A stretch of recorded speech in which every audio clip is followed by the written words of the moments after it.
Alléluia. Tenez au kaikinao hoe faly mahitanao androany. Amen. Na somary mbola maro ary ny lasa vacances dia faly foa antsika mbola tafahoana eto amin'ny fanatrehan'Andriamanitra, mbola omena Andriamanitra fofonaintsika mbola afaka mihaino azy. Alohantsika tena hanomboka dia mangataka anareo hanokatra amin'ny baibolinareo amin'ny Jérémie chapitre 2 verset 4. Jérémie chapitre 2 verset 4. Ozy ny tenin'Andriamanitra amin'ny anaran'i Jesosy. Écoutez la parole de l'Éternel, maison de Jacob, et vous toutes, famille de la maison d'Israël. Amen. Raha nihaino tsara tsika ny amin'ny izay teny izay zarain'ny pasteur Tomy teo dia ozy ny tenin'Andriamanitra hoe rehefa tonga tera-baovao tsika amin'i Jesosy Kristy Tompo dia lasa tonga zanak'Andriamanitra, lasa tonga famille royale tsika, lasa itsika le maison d'Israël vaovao. Dia eto ny bokin'ny Jérémia milaza hoe écoutez la parole de l'Éternel. Za moa tonga nasy ianao eto na manambady ianao na tsy manambady, fa rehefa zanak'Andriamanitra ianao dia misy foana ny école pour la famille, satria na ny église de Christ dia miformer famille. Dia ny antom-pisitsika zasy ianao na célibataire na tsy célibataire dia ny antom-pisiko zasy ianao dia tokony foantsika mangetaheta mihaino an'Andriamanitra. Izay ny afatr'Andriamanitra hoe mila tsika mihaino azy raha totsika raha famille. Raha ohatra tsika fa mahatsapa-tena fa tera-baovao tokoa, raha ohatra tsika fa tena mahatsapa-tena fa famille de la maison d'Israël dia rehefa mbola mare tsika resaka tenin'Andriamanitra, rehefa mbola misy tsika sekoly ny tenin'Andriamanitra dia tokony tsika tsy mihafahafa mihitsy. Tamin'ity semaine ity izay mivady dia niresaka izay ny mombany hoe fahatongavan'i Jesosy, fa ampiresaka izay hoe raha jerena tokoa ny baiboly dia tena efa akaiky Jesosy. Mety efa nisy taontsika efa re foana efa akaiky Jesosy, fa rehefa nidinihana tokoa ny tenin'Andriamanitra, za tena mampirisika anareo the new signe de la fin des temps, fa tena efa tanteraka daholo zavatra nambara amin'ny baiboly. Za no miprofo fa mety hoe il y a 50 ans mety efa niteny mpanompon'Andriamanitra hoe efa ho avy Jesosy, efa akaiky, fa za miteny anareo fa tsika génération zao no tena akaiky amin'ny premier enlèvement. Dia efa niresaka teo izay mivady dia ohatrany tonga saina be hoe Jesosy indraindray rehefa mahita ny olona amintsika au quotidien, eo amin'ny famille antsika au quotidien dia indraindray adinitsika ilay zavatra miandry antsika izay tsy ho lavitra l'éternité.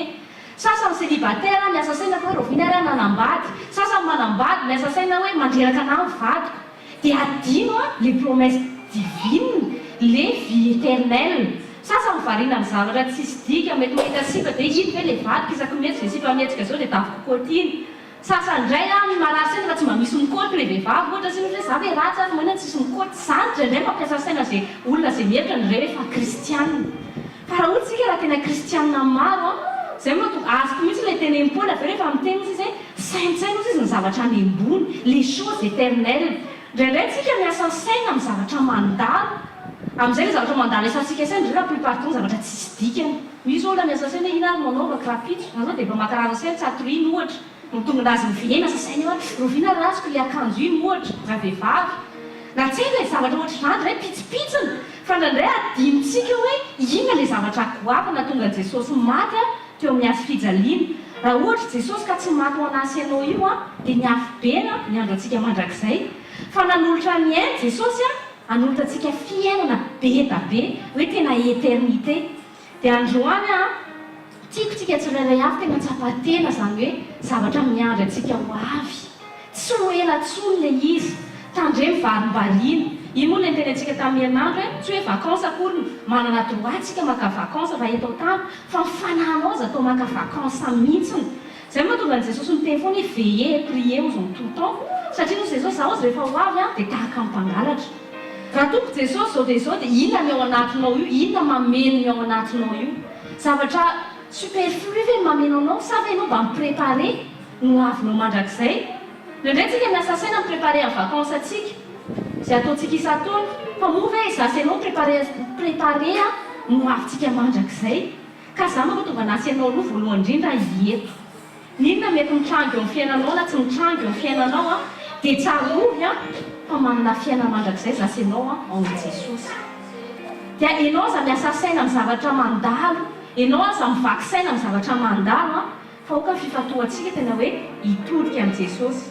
Dia araka ny tenen'i Jeremia teo hoe tonga eto tsika hieno a ny feo an'Andriamanitra, tonga eto tsika hieno a ny sitrapon'Andriamanitra. Rehefa jerentsika tokoa ny tantaran'ny Noa sy ny ankohonany a, dia izy vanianaka tao anatin'ny arche. Dia rehefa nitafiditra tao anaty arche zareo a, dia ohatra nisy voyage nataony zareo a, jusqu'à hoe tsahatra aloha ny orana voalohany indrindra, fa avy eo koa tsy maintsy ritra ny rano sur la surface de la terre, dia tonga zareo any amin'ilay destination an'ilay hoe tahaka ny ohatrany hoe mitondra zareo any amin'ilay nouvelle terre zany iny arche iny. Dia tsy maintsy nisy a fiarahana fomba fiainana tsy maintsy nananany Noa sy ny ankohonany tao anatin'io arche io a pendant io période de temps io.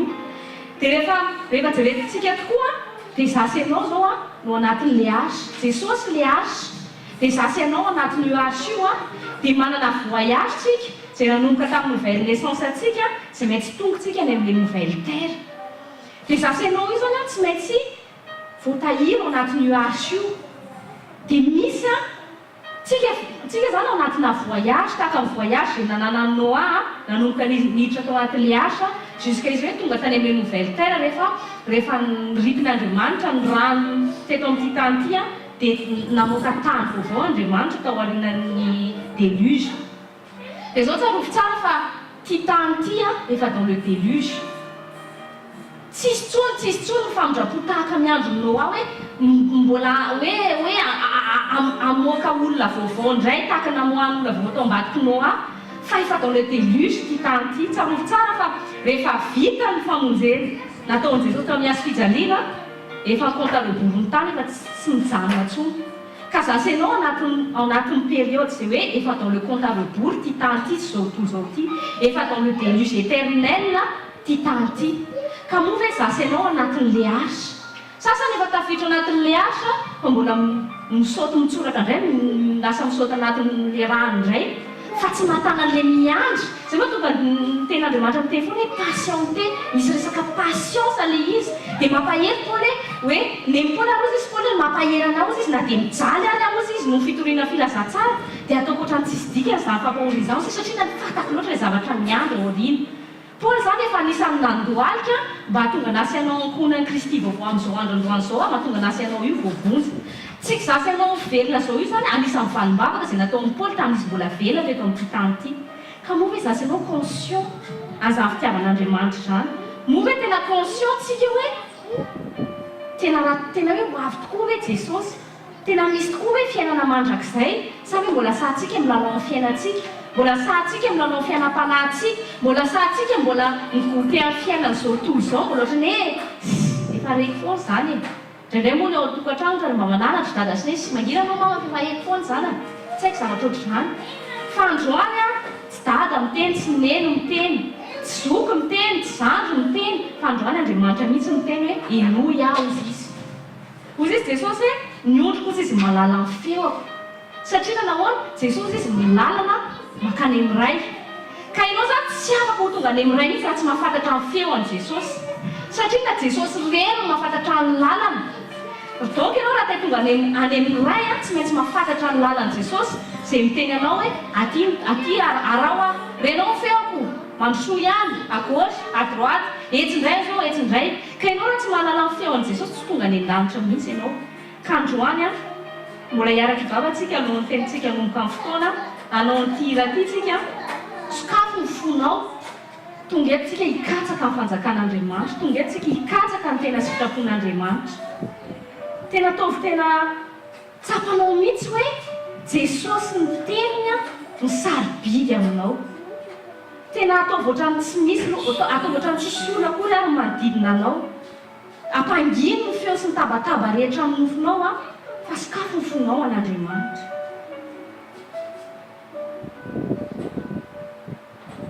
Cherchez d'abord le royaume de Dieu et sa justice,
nangataka amin'ny fanahirana masina tena hosokafo ny fonina tsirairay avy izay tonga eto amin'ity toeran'ity androany.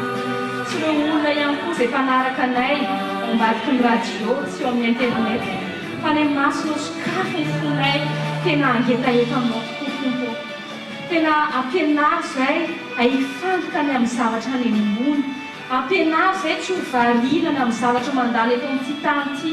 Ampianary izay fa ny masina tsy hanao kilalao sy hanao kilalao ny fiainam-panahinay. Fa kasio izay ny amin'ny fahasoavanao androany. Kasio izay ny amin'ny famindraponao androany. Ok izay tompo tsy voaka eto amin'ny fitoeran'ity raha tsy voky ny teninao, raha tsy mitombo izay tao anatin'ny fampatanananao, raha tsy mitombo izay tao anatin'ny fifandraisanao. Jesosy avy Nazareto, taio ny tokantranonay tsirairay avy androany. Na nisy ireo mety ankonanay izay tsy tonga eto amin'ny fitoeran'ity, fa maraisy izay Jesosy hosolo tena ny ankonanay sy ny fianakavianay tsirairay avy. Mba ho voakasika sy ho voavonjy ny manodidina anay. Fa ny masina manapafeno indray ao anatin'ity toeran'ity androany. Manapafeno ao anatin'ity toerana izay hivorianay ity androany. Izay mivory izahay tsy noho ny anaranay olombelona, fa mivory izay noho ny anaran'i Jesosy Kristy tomponay, izay namonjy anay teo amin'ny hazofijaliana, izay nandatsaka ny rano sarobidy mba hahatonga anay ho tonga pon'ny lanitra, mba ho tonga anay ho mpandovan'ny lanitra. Jesosy avy Nazareto, tena mila anao izay. Mila anao izay fa ny masina androany. Ok izay tsirairay avy ireo tsisy ho variana. Tena oka ny fanahinay hifantoka tanteraka mba hahaizanay mihaino ny feonao androany. Efa kay tokoa ny fihevinao Jesosy io. Ataovy mitsapa ny fanahinay tsirairay avy izany famarinana sy izany fakaikezany fahatongavanao izany. Ampianaro izahay hainisan'ny andronay sisa. Mba tsy hanao tsinotsinona na ny tenanay izay tempolon'ny fanainao masina. Fa hahatonga anay tena ho fitaovanao eto amin'ity tany ity. Fa hahatonga anay ho tena fahazavana izay tena mirehatra tokoa. Mba rehefa tonga ianao Jesosy ankanay dia tena anana reharehanao hiprezante anay tsirairay avy eo amin'ilay. Fa ny masina taio ny teny izay hotoriana androany. Taio ny fo izay handray ny teny ihany koa androany. Taio ny fotoana izay hiraisanay eto tompo noho ny anaranao masina. Amin'ny anaranao Jesosy avy Nazareto. Amen. Tenenao akaikinao hoe ao tsara be ianao. Evalio izy. Amen. Mino fa tsy tonga sakana antsika ny hafanana, fa mino kosa fa mafana ho an'i Jesosy tsara ny fotsika izay tonga eto androany.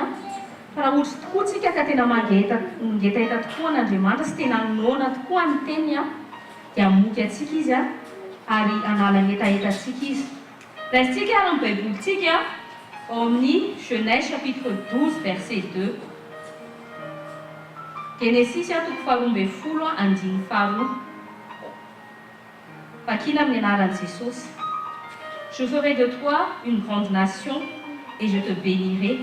Je rendrai ton nom grand et tu seras une source de bénédiction. Amen.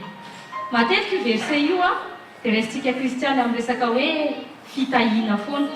Hoy izy Andriamanitra mantsy ny Abrahama hoe ataoko fitahiana ianao izy ho amin'ny firenena rehetra. Fantatritsika tsara tokoa fa i Abrahama no rainy mino.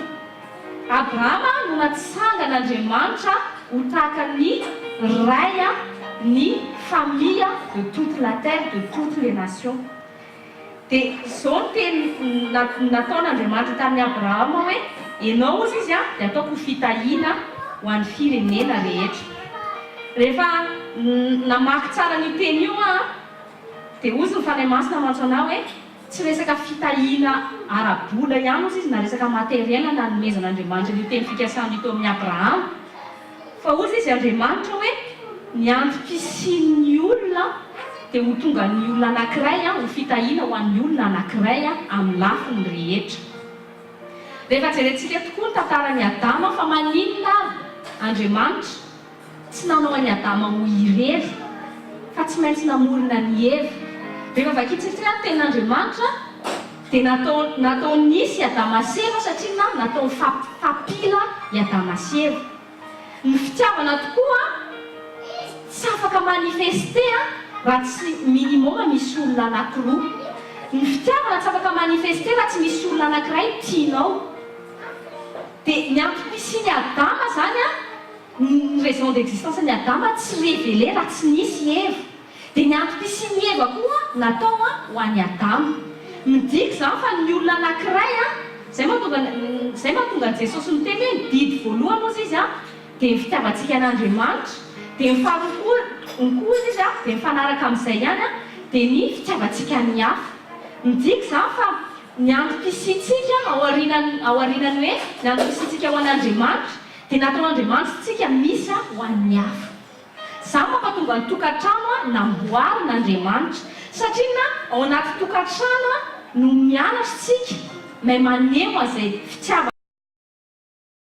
izay, maneho an'izay hoe fifandraisana izay tian'Andriamanitra, fifandraisana ananan'Andriamanitra amintsika olombelo izay tia izay fifandraisana izay ananatsika eo amin'ny fifandraisantsika vady aman-janantsika, tian'Andriamanitra ananatsika izay fifandraisana ananatsika manodidina atsika.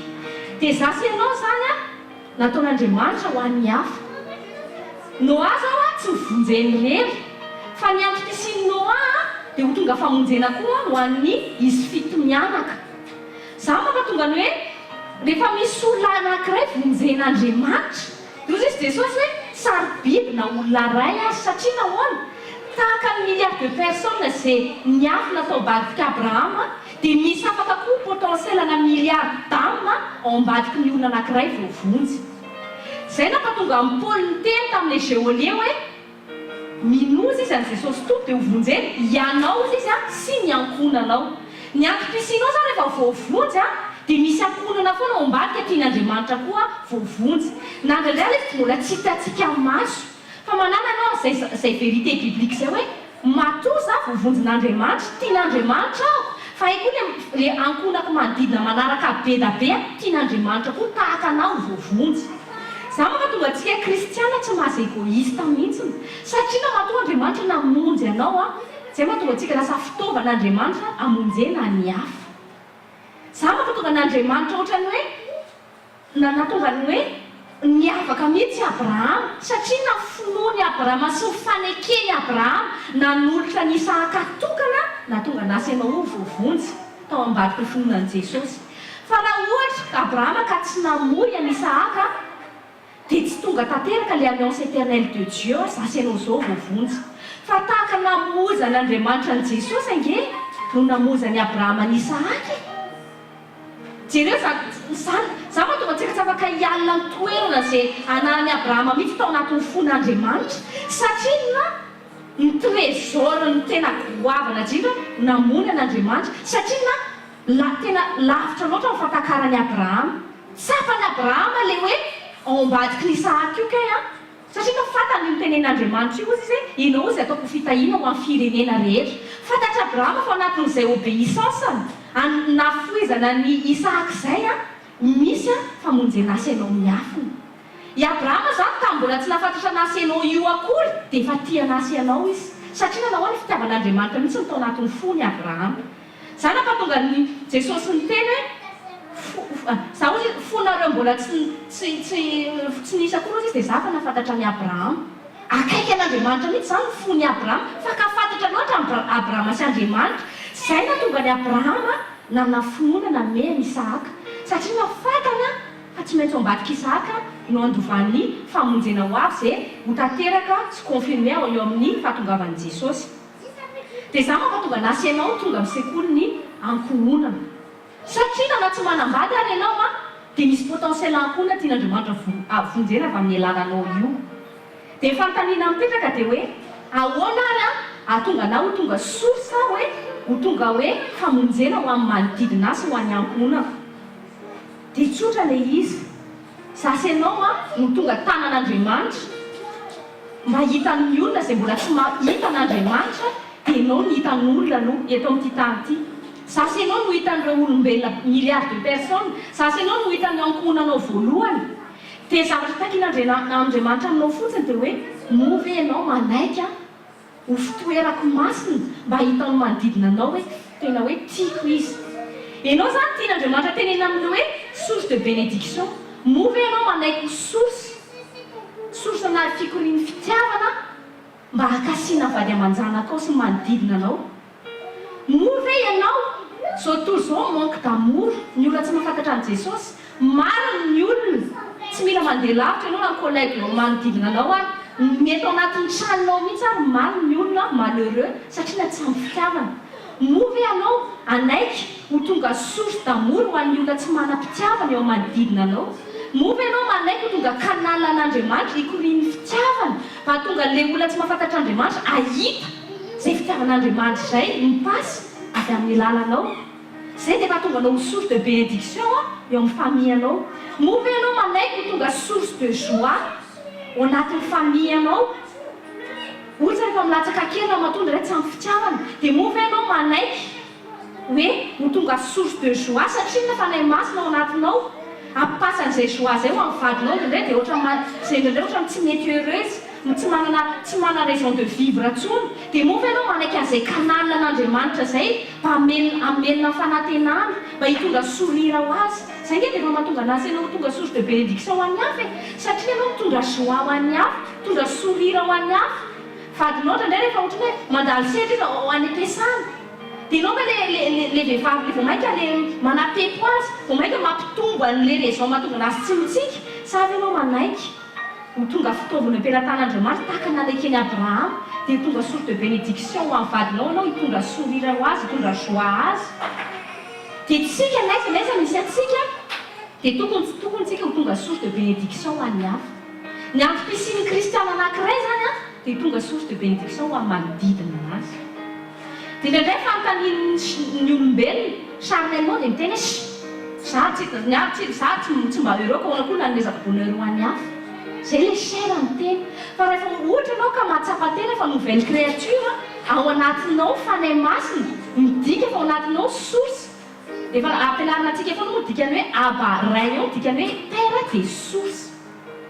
Dieu est présent ao anatinao avy amin'ny alalan'ny fanahy masina zay azontsika tamin'ino an'i Jesosy Kristy to. Ka indraindray tsika adinitsika hoe ny source ange ao anatinasy ianao zay zanak'Andriamanitra e. Zasy ianao zany a raha ohatra ianao ka zanak'Andriamanitra tsy mitady bonheur any ivelany, tsy mitady raison ianao mba tonga anao heureux, tsy mitady ianao mba hoe aiza ny circonstance mba hampifaly anao, tsy mitaky an'Andriamanitra ianao hoe ataovy mety aloha ty asako ty, ataovy mety aloha ny vadiko, ataovy mety aloha ny zanako zay aho dia heureux. Satria nahoana? Satria nao source ao anatinao. Jesosy velona ao anatinao. Zay mahatonga ny Davida miteny hoe tons izy sur les verts pâturages. Satria Davida rehefa niaina nanodidina amin'ny fiainana izy niatrika ady izy, nienjehana izy. Afaka miteny Davida tsy manana raison mihitsy aho heureux.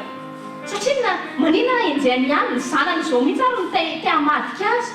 Saoly zay nitondra fandresena ho amin'ny royaume any Saoly izao mihitsy ary te hamono azy. Fa ozy izy Davida hoe za tsy mifantoka amin'ny circonstance hitako maso na tsy hitako maso, tsy hijery an'izay aho vao heureux na tsy heureux.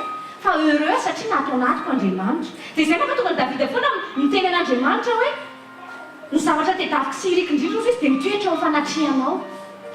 Ka zasy ianao raha ohatra vao mahatsapa an'izay teny ohatra hoe tady malheureux zay, tady ohatra nisy vidy zay, aza mitomany ianao satria tsy mbola miova ny circonstance anao fa ndany ianao mandeha mihazakazaka ny fanatrian'Andriamanitra. Ndany ianao mahazakazaka eo amin'ny vert pâturage. Ary tonga amin'ny mariage na famille iray épanouie voalohany indrindra dia mila tonga épanoui personnel aloha membre de chaque famille voalohany indrindra. Satria ianao tsy afaka ho tonga source de bénédiction raha tsy tena conscient aloha ianao hoe ao anatinao les sources. Rehefa conscient ao anatinao les sources tsy mitaky amin'ny vadinao zany ianao, tsy mitaky amin'ny zanakao zany ianao, fa ny zavatra ao anatinao tonga dia hoe inona ny afaka homeko manodidina.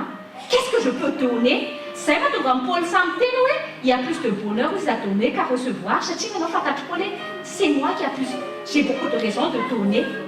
Inona ny tenen'ny Petero tamin'izy nahita le olona narary teo amin'ny vavahadiny tsara endrika. Ozy izy hoe za ozy tsy manam-bola, fomeko anao sy ny tena tsara anako dia Jesosy. Ianao zany a na manam-bola ianao tsy manam-bola misy zavatra afaka omen'ny kristianina foana. Satria na Dieu est en toi. Dia mety tsika mifantoka amin'ny Jesosy, tsy mifantoka amin'ny zavatra hita maso. Za moa tonga ny chrétien be da be malheureux satria izy miaina foana ao anatin'le amany. Tsarotsara fa ny amina mitaky foana mitaky zavatra satria na miama tsy nataon'Andriamanitra ho indépendant. Za manao tonga ny olombelo zao tontolo zao tsy asovy mihitsiny. Mila mitady raison izy mba heureux, mila manao vacances ny vazaha mba heureux. Raha tsy manao za tena nanao fa frantsay anankiray raha tsy manao vacances ohatrany hoe izy le plus malheureux du monde. Misy ke olona sasany zao mety hoe tsy haiko mety nanakaramana 7000 € izy dans le mois dia tapitapoka teo izy noho ny mety crise économique dia tsy maintsy lasa nanao asana ohatra hoe tonga lasa mpamafatrany izy ohatra dia zay raison zay afaka amin'olona anankiray tena satria nona chiffre na 7000 mety lasa mivadika 1000 misy olona mamono teny satria nahoana ny bonheurny nataony fatroka tamin'ny karamany fa zasy anao tokony zanontsony inona ny bonheur anao inona ny source de joie anao mba tonga anao olo tonga fitahina ho an'ny hafa mila moa anao matsapatena hoe jesosy vela tao anato rehefa heureux am jesosy ny mari heureux am jesosy ny épouse za mitena anao fa le épouse tsy taky zavatra be da be amin'ny vady zany tsy taky na dia somary misy ary ohatrany hoe toetra tsy zaka amin'ny olombelo za mitena anao fa tsy taky izy hoe za raha tena tsy zakako mitsy anao sy satria nanao ao anatin'ny jesosy ao anatin'ny fanahy masina zay moa zavatra tena fanahy masina voalohany hoe ny olona akaiky atsika voalohany indrindra aloha dia fanahy masina marian'ny amintsika na manambady anao tsy manambady amaha-olombelona za Saint Esprit marianao voalohany indrindra izy ny tokony proche ny aminanao voalohany indrindra fa rehefa hain'ny aminanao tena hoe s'unir son communion Saint Esprit ainao miatrika amin'ny fiaina-tokantranonao ainao miatrika ny amin'ny fifandraisanao ny amin'ny hafa satria ka Saint Esprit mikonsole anao rehefa manao toetra tsy zaka manodidina anao dia indray tsika dintsika hoe tokony dia mazakazaka any amin'ny Saint Esprit hoe console-moi Saint Esprit tout de suite dia tonga anao tokony dia manontany hoe inona Saint Esprit tokony réaction atao aide-moi Saint Esprit tsy atonga le satria na satana dia ozy izy ny ten'Andriamanitra hoe mitahaka ny lio anao izy miandry zay arapany izy zany alafy foany satana na dia tokantrano amin'ny Kristy atsika izy eo foana miandry fay izy iza misy fay hidiraka ohatra hoe vao misy fay kely dia afaka manipy voanafy izy dia nitanjina dia atonga ny voanafy iny hidetaka dia aprehitra sy amodika ny tokantranonao fa inona ozy izy ny ten'Andriamanitra hoe aza vera ozy izy mody koa ny masoandro izy ka anatin'ny fahatezerana ianao ahoana moa naizainao an'izany hoe voatady isy zavatra kely source dia ohatrany hoe conflit na fahatezerana vao tonga anao mitranga dia tonga dia voloy tonga dia atsovony ranony fanahy masina amonany iny hafa iny tsy atonga n'iny tonga incendie satria rehefa tarika iny dia lasa incendie dia farany mety mandoro mety ohatrany hoe mandoro zavatra kely ray izany voalohany fa farany fa ny trano ray manontolo mihitsy may dia rehefa may ny trano dia izay ao anatiny koa may dia faly satana fa mila tsika mianatra an'izay hoe mianatra isika ho an'ny hafa mila tsika mianatra tsy mitaka ny hafa fa mila tsika hoe za mitaky an'ny tenako mba ho tonga source de bénédiction ho an'ny hafa zay toepo zay nanarany Abrahama zay natonga ny Abrahama tahina tamin'ny lafiny rehetra ary zay nampatonga ny Abrahama tsy namelany Abrahama Sara mihitsy hoe ho stérile tsy ara-taranaka fa au contraire tany amin'ny débuté tany amin'ny stérilité izy lasa tonga izy miray ny firenena rehetra tsy reny zay koa tonga le ataontsika le hira teo ka tsao aloha fanjakan'Andriamanitra ozy dia ho azonao mihoatra ny zavatra rehetra raha taranaka ray mba nangatan'Abrahama tamin'ny Andriamanitra taranaky ny tany rehetra lasa tonga taranaky Abrahama noho ny finoanany Andriamanitra sy noho ny fankatoavana ny Andriamanitra Ndraindray tsika mihevitra be mihitsy hoe misy ny zavatra tediavintsika io angatantsika mafy amin'Andriamanitra io ndraindray dia everantsika fa tena hoe faran'izay valim-bavaka tena hienjana irasanao amin'Andriamanitra fa za miteny anao fa raha tsy mifantoka aza mifantoka koa ianao amin'ny zavatra tediavinao sy valim-bavaka amin'Andriamanitra io fa mifatohy fotsiny ianao amin'Andriamanitra fa mihoatra no tediavinao io no valian'Andriamanitra aminao amen fa sina nahoana raha ohatra ka ny source men'Andriamanitra mihitsy ny plénitude dia mandeha taty lanjy ny zara zay hoe plénitude an'Andriamanitra mihitsy no mena asy ianao tsy haiko amin'Andriamanitra fa inona zavatra plus richesse mihoatra no fanahy masina noho ny zanany tsisy dikana amin'Andriamanitra vola tsy miasa ny an-danitra vola tsisy raha iny an'izany fa inona sarobidy amin'Andriamanitra matoa namoy an'i Jesosy izy namoy izy hoe fanahiny sa rehefa vakitsika ny Union Saint Testament dia jereo fa sary tapiaran'Andriamanitra tamin'iny arche iny zay nisy ny 10 commandement fotsiny maika fa ny fanahy masina zay tonga zasy ianao tonga l'âge de l'éternel zao midika fa sary pady loatra amin'Andriamanitra ny fanomezany an' Jesosy ny fanahy masina dia ina ny heveranao fa mbola mety heverina hoe valim-bavaka andrasanao n'Andriamanitra dia heverinao hoe raha ozy izy ny any boky Romana hoe raha ny zanan'ilay tokony aho sy nomenanao kina ny zavatra mihoatra ny zanany ka tsy omeny anao fety matola izy mbola tsy omeny anao a misy saropaty kokoa ny valim-bavaka ao izay endrasany aminao dia ina fanahinao ilay izy aorianan'i Jesosy ny fanahy masina sarobidy indrindra amin'iray a dia ny amin'ny olona anankiray izay mampatonga an'i Jesosy miteny hoe raha mbola misy ray ozy izy a raha ohatra ka ny 99 efa anaty amin'ny bergerie fa dia na ray monja ozy izy tsy tafiditra dia lasa ozy izy mandeha makazy zasy ianao io saropady amin'Andriamanitra fa dia manjanakao io saropady amin'Andriamanitra ndao tsika mba hianatra hitomany amin'ny fanahy fa tsy tomany amin'ny volana izay mbola mety tsy azonao satria na mihoatra ny promotionanao fanany ankonanao izay ny tediavin'Andriamanitra ny amin'ny Église de Christ amin'izao andro farany izao izay hoe compassion ho an'ny ama izay very rehefa mamena izay fisaintsaina izay atao anatiko a hoe efa kaiky Jesosy dia zavatra atao anatiko tena vadika ohatra mitady avy keo zany hoe efa tanteraka daholo hoe teraka izay tokoa mena anaty baiboly tsy hoe tsy te ody any an-danitra ako fa rehefa mijery manodidina anaty hoe Jesosy ao mbola maro ny olona atao ohatrany tsy voatoloko a za Jesosy tsy te ody any an-danitra tsy tondra fanahy maro be da be hoy za matsan'izay tsy ekeko Jesosy a tsy ekeko izany hoe hiala eto amin'ity tany ity a dia satana miaresy fa tokony hoe raha ohatra Abrahama ka nisy firenena marina novovonjy tao amin'ny finoana za koa Jesosy nofiniko anao a tiako hoe maro be da be nanaraka anah rehefa tonga ianao hakanany amin'ny raha ho any-lanitra izany no tokony besoin voalohany anatin'ny fonao hoe iza mbola tsy voavonjy izay natonganao source de bénédiction voalohany tsy mivolanao voalohany indrindra fa ianao mihitsy no manana izay fahatsapahanyizay hoe tiako iamina voavonjy tiako ty fireneny ity voavonjy fa tsy hoe mijery vaovao ianao mampalahelo be mihitsy za tena malahelo ndraiky ohatran'le hoe tamin'ny zavatra mitranganam-panely tany nisy zao a dia olona maro laza fa kristianina dia manompa ny frantsay ohatrany hoe zany no ratsy nataony any natonga zany efa izy laza fa kristianina on a haine la France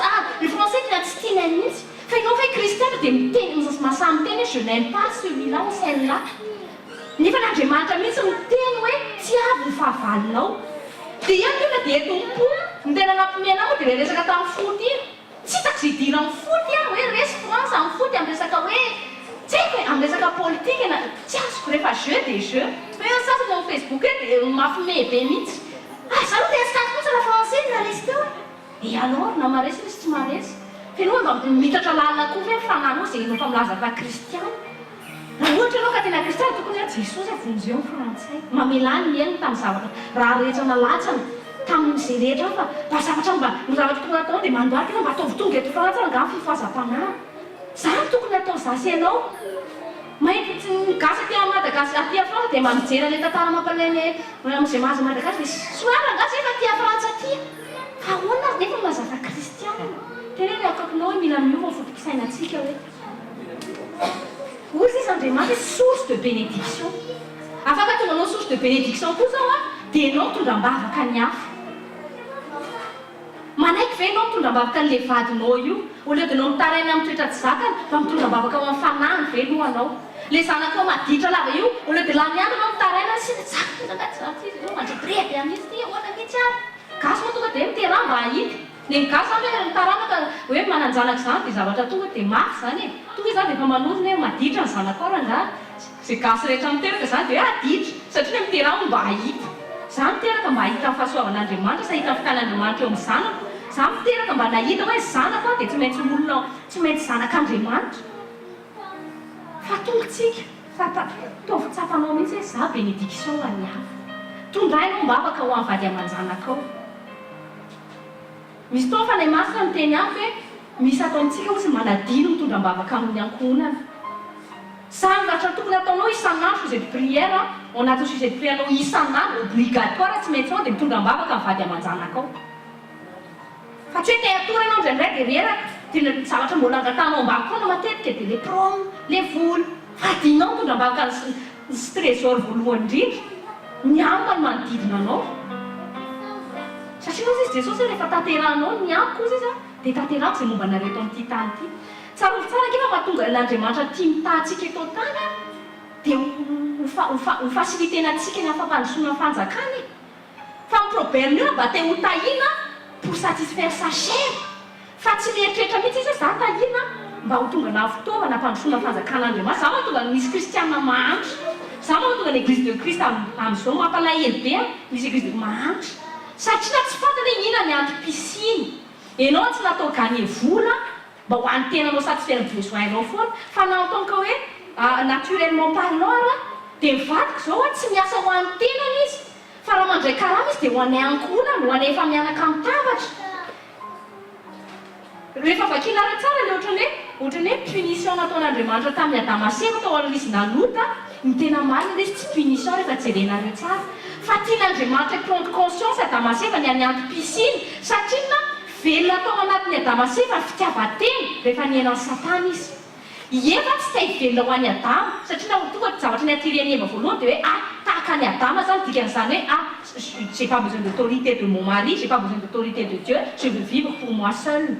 Dia Adama koa tao anatin'ilay izy te hiala an'ilay dépendance de Dieu fa te hoe hiaina amin'ny tenany reny izy zany dia hoe tsy voabaikoan'Andriamanitra zany hoe za tsy maintsy karakara ny Eva.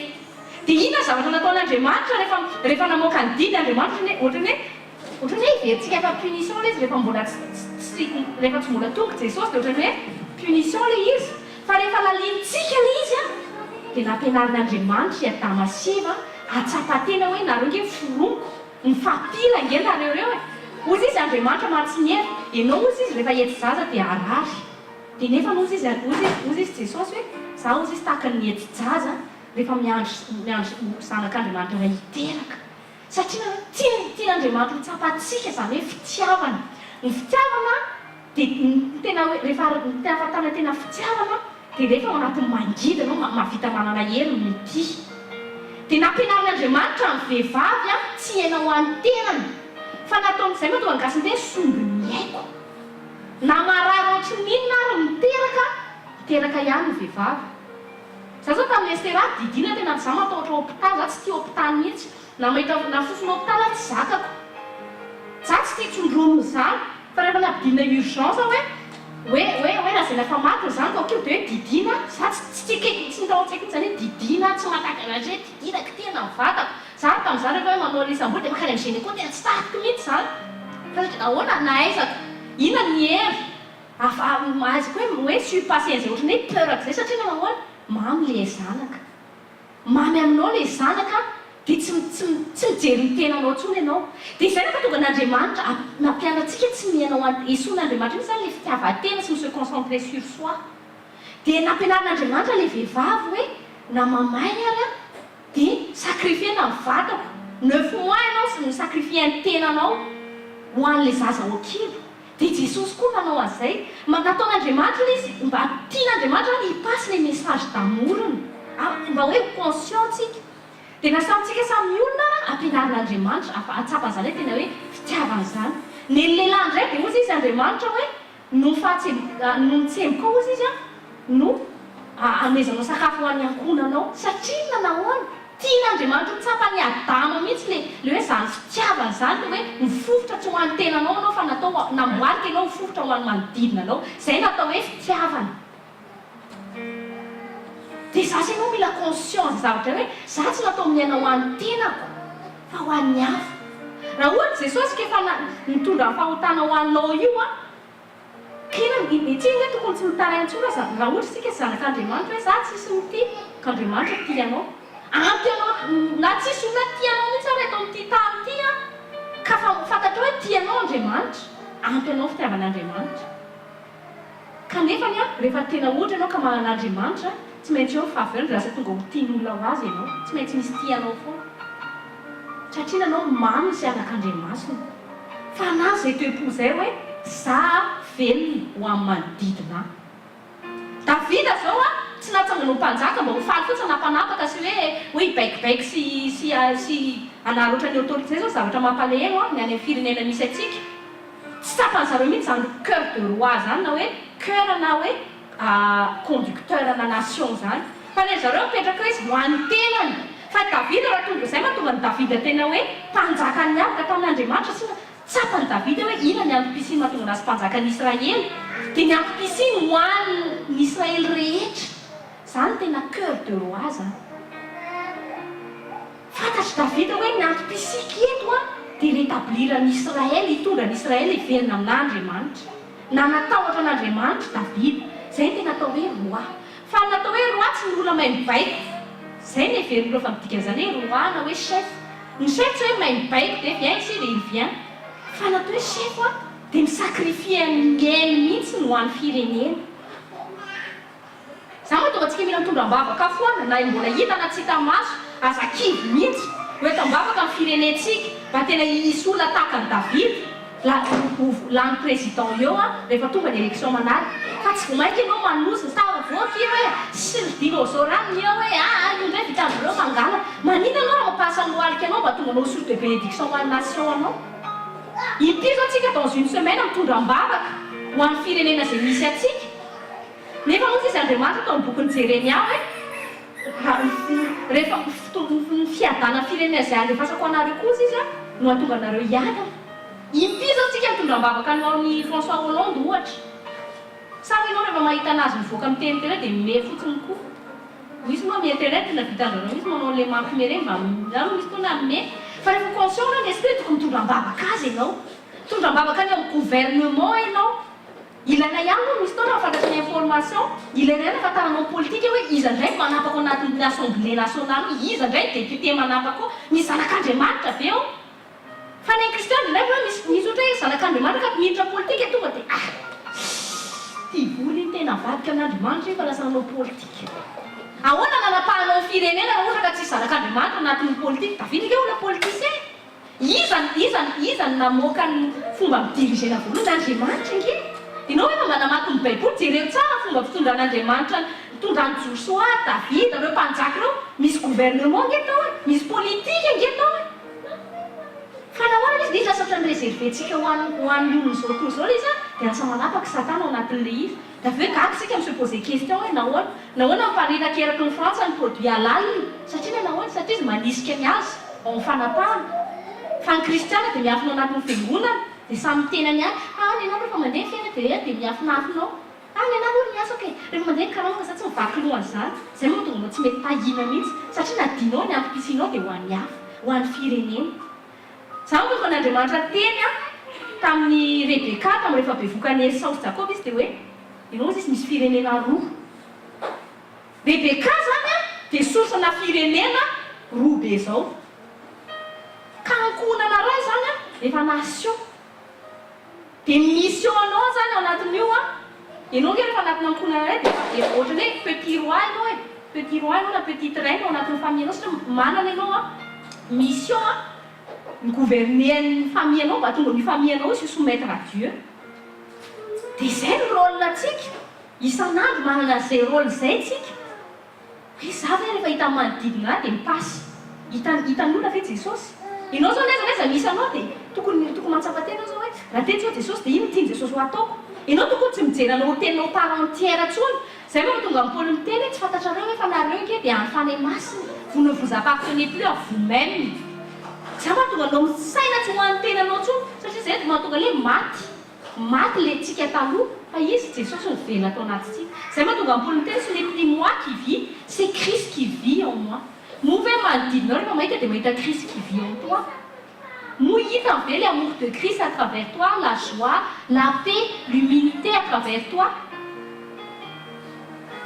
Zay ny antom-pisitsika. Fa tsy mitaraina anao mankolaiginao be hoa. Tsy mitaraina anao vadinao mbola tsy miova. Fa zavatra eritreretinao dia Jesosy hoe ampiasao inona tokony ataoko mba tonga ny voakasika mba tonga ny ho anao. Fa tsy mitenanao foana le zavatra ataon'ny olona ho anao foana makarary anao. Ianao rehefa mibazina amin'ny Jesosy nge inona ataonao tsy makarary ny sainao sy ny fonao zany. Satria tsy misy concentré any satria ianao tsy miandry any amin'ny hafa fa miandry avy amin'Andriamanitra. Ka namanao ratsy na soa ny any nataon'ny manodidina ao tsy problème aminao zany satria ny soa sy ny tsara indrindra fa ao anatinao. Ka anao iteziteny anao ao azy eo ao ahy. Fa ny amin'ny fantatrao fotsiny za indray Satana za dia ame tsara foana mba leo amin'ny tsara amin'ny ratsy izy Paoly. Za mamy tsara foana tsy problème izy na manao ratsy ange Satana tsy mahakasika anao tao anaty za satria nahoana fa ny masina mitahiry ny foko. Zay mahatonga an'i Jesosy miteny hoe supportez-vous les uns les autres. Ianao afaka misupporter ny rehetra rehefa manana fitiavan'Andriamanitra. Amen. Raisitsika amin'ny bokin'ny Romana, toko fahatelo ambin'ny folo, 9:9 hatramin'ny 9:10. Romains chapitre 13, verset 8 à 10. Amin'ny anaran'i Jesosy, ne devez rien à personne si ce n'est de vous aimer les uns les autres. Car celui qui aime les autres a accompli la loi. En effet, les commandements, tu ne commettras point d'adultère, tu ne tueras point, tu ne déroberas point, tu ne convoiteras point, et ce qu'il peut encore y avoir se résume dans cette parole, tu aimeras ton prochain comme toi-même. L'amour ne fait point de mal au prochain. L'amour est donc l'accomplissement de la loi. Amen. Nahafantarana hoe source de bénédiction voalohany ianao zanak'Andriamanitra dia momba ianao source d'amour. Est-ce que tu peux aimer ton prochain? Les prochains io tsy tenen'Andriamanitra, tsy voatery kristiana, tsy voatery olona mahafinaritra, tsy voatery olona le mitia anao ihany, fa prochain, toute personne autre que toi-même. Qu'importe son caractère, qu'importe qu'il puisse te faire de bien ou de mal, oui, c'est ça, en tant qu'enfant de Dieu, tu as un devoir, une obligation, c'est ma source de bénédiction pour dire, tiens, promise. Tu n'as pas tout cas le rien, n'a pas sans christian, tu n'as pas comme se concentrer sur les défauts, les rêves. Fatino, les sources ne savent pas tomber d'abord. Mais tu es christian, on a cette épouse, elle, oui, à peine à la fin de ma soirée, à y avoir un côté positif à l'ia. Na olona tena ratsy indrindra zany tenanao fa tsy maintsy misy côté positif foana na dia ray ary. Zay moa mahatonga n'Andriamanitra miteny hoe nareo ray izay ratsy ara ozy izy izy Andriamanitra ratsy nareo fa mahay manome soa ny zanakareo. Jereo na Andriamanitra mahay rehefa mijery ny olombelona dia mitady foana ina côté positif an'ity olo ity mba ahafahako mitia anazy. Le fait hoe na dia olona ratsy ary izy mahita n'Andriamanitra hoe ray ity zanaka dia efa jeren'Andriamanitra ihany izy ne serait-ce que pour ce point. Dia zasy ianao izy raha Andriamanitra ary nity antsika tamintsika mbola mpanoty, na Andriamanitra ary nity antsika tamin'ny mbola niteny-dratsy azy, na Andriamanitra ary nity antsika tamintsika rebelle, izy tsika nandeha hiteny hoe tsy zakako mihitsy ivadika anao rangahy saraka. Tsy manana ny droit tsika satria nanao ato anatsika mifany masina, efa nomen'Andriamanitra atsika ny amorony, sorsa mihitsy nefa ao anatintsika, ka haintsika foana mitia ny hafa. Dia nahafantarana zany hoe tokantrano voalohany misy an'Andriamanitra sa tonga n'ilay tokantrano hoe tonga tena hoe mibriller au milieu du monde dia moa misy fitiavana avy ao anatin'ny tokantrano ao voalohany indrindra. Fanontaniako apetraka hatria moa misy vola avy ao tokantrano ao nahafantarana fa zanak'Andriamanitra ny tokantrano ao tsy izay fa misy fitiavana avy ao tokantrano ao. Misy ve fifandefena ao anatin'ny tokantrano, misy ve fifamelan-keloka ao anatin'ny tokantrano, misy ve fanekeny zanaka ray aman-dreny ao an-tokantrano, misy ve fahalemem-panahy ao anaty tokantrano.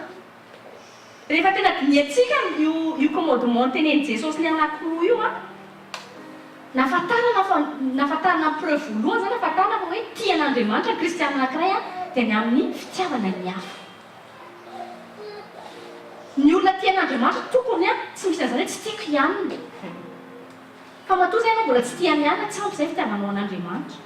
Satria nao izy Jesosy hoe izy Andriamanitra hoe no fitiavako izy izao toy izao dia natolotry ny zanak'ilay tokana ho famonjena ho an'ny hafa. Preuve voalohany zany ahafantarana ny kristiana dia ny fitiavana ny hafa. Manifester eo aminao ve fitiavana ho an'ny hafa manodidina anao. Saintsay ny relationao rehetra ananao, ohatran'ny ahoana ny qualité de relation ananao manodidina anao. Izay no ahafantaranao voalohany indrindra hoe aiza ho aiza ny vie spirituelle ako izany, relation ananao amin'ny hafa. Fa tsy ny somme en compte bancaire anao koa ny ahafantaranao voalohany hoe miditsy ho fanjakan'ny lanitra ianao satria nanao lazara manitra niditra ny lanitra. Fa izany koa tsy midika akory hoe tsy maintsy mahantra ny kristiana. Izay koa le mahaiza miaina ny fitenin'Andriamanitra ny fanahy masina. Fa nahafantarana anao voalohany zavatra takian'Andriamanitra voalohany indrindra raha zanak'Andriamanitra dia tonga anao ho source d'amour ho amin'ny manodidina anao. Tsika tsy maintsy manana obligation foana mitia ny rehetra na président, tsy haiko président iherany Madagasikara izay manozona sy manao tsinitsinina malagasy tsy maintsy tianao izy dia afaka marika fitiavana ataonao anazy dia hitondram-bavaka ho azy ianao. Fa tsy hoe tezitra aminy ianao dia manompanompa azy eo anao aleo dia mitondra-bavaka mandohalika ho anazy tena tao anatin'ny fony tahotra an'Andriamanitra. Ka tsy io izy fa ny masina mba tena nafoan'ilay tena mpanjaka tahaka ny Davida. Eto Frantsa anao mahita zavatra loza ohatrany amin'ny vaovao, mandoa livre en frantsay, mandoa livre ho an'ireo tavarotra izay efa mameno en Frantsa ireo mba hitodika amin'ny Jesosy. Fa tsy alako ony nanapa-keto. Fa izay ny tenin'Andriamanitra hoe raha ohatra ozy izy ka voaozina firenezana efasako anareo dia voaozina koa tsika. Tsy hanana fiadanana tsika. Fa eritrereto kely ange raha ohatra ireo ka manapaka ireo alahareo dia bloqué koa ny fandrosoan'ny fanjakan'Andriamanitra tsy maintsy bloqué an'ireo ny famparitana ny fiangonan'i Kristy eto Frantsa. Ka tsika kristiana tokony tsy chômage teknika izany mihitsy. Misy ny olona be da be mieritreritra hoe raha tsy chorale izy anaty fiangonana, raha tsy manana satana izy anaty fiangonana dia hoe je sers à rien pour le royaume. Fa mission sy asan'ny kristiana voalohany indrindra mission de la prière. Mampatonga l'église de Christ morte koa amin'izao andro moderne zao, satria les chrétiens sont occupés à trop d'activités au lieu de prier tout d'abord. Kristiana rehetra na tsy pasteur na pasteur mivavah isan'andro be da be sujet de prière afaka ataonao. Aza miteny anao pasteur ndray tsy taky izay tenena rehefa mivavaka ho ay. Mipalay hery hoe tsy sujet de prière ianao.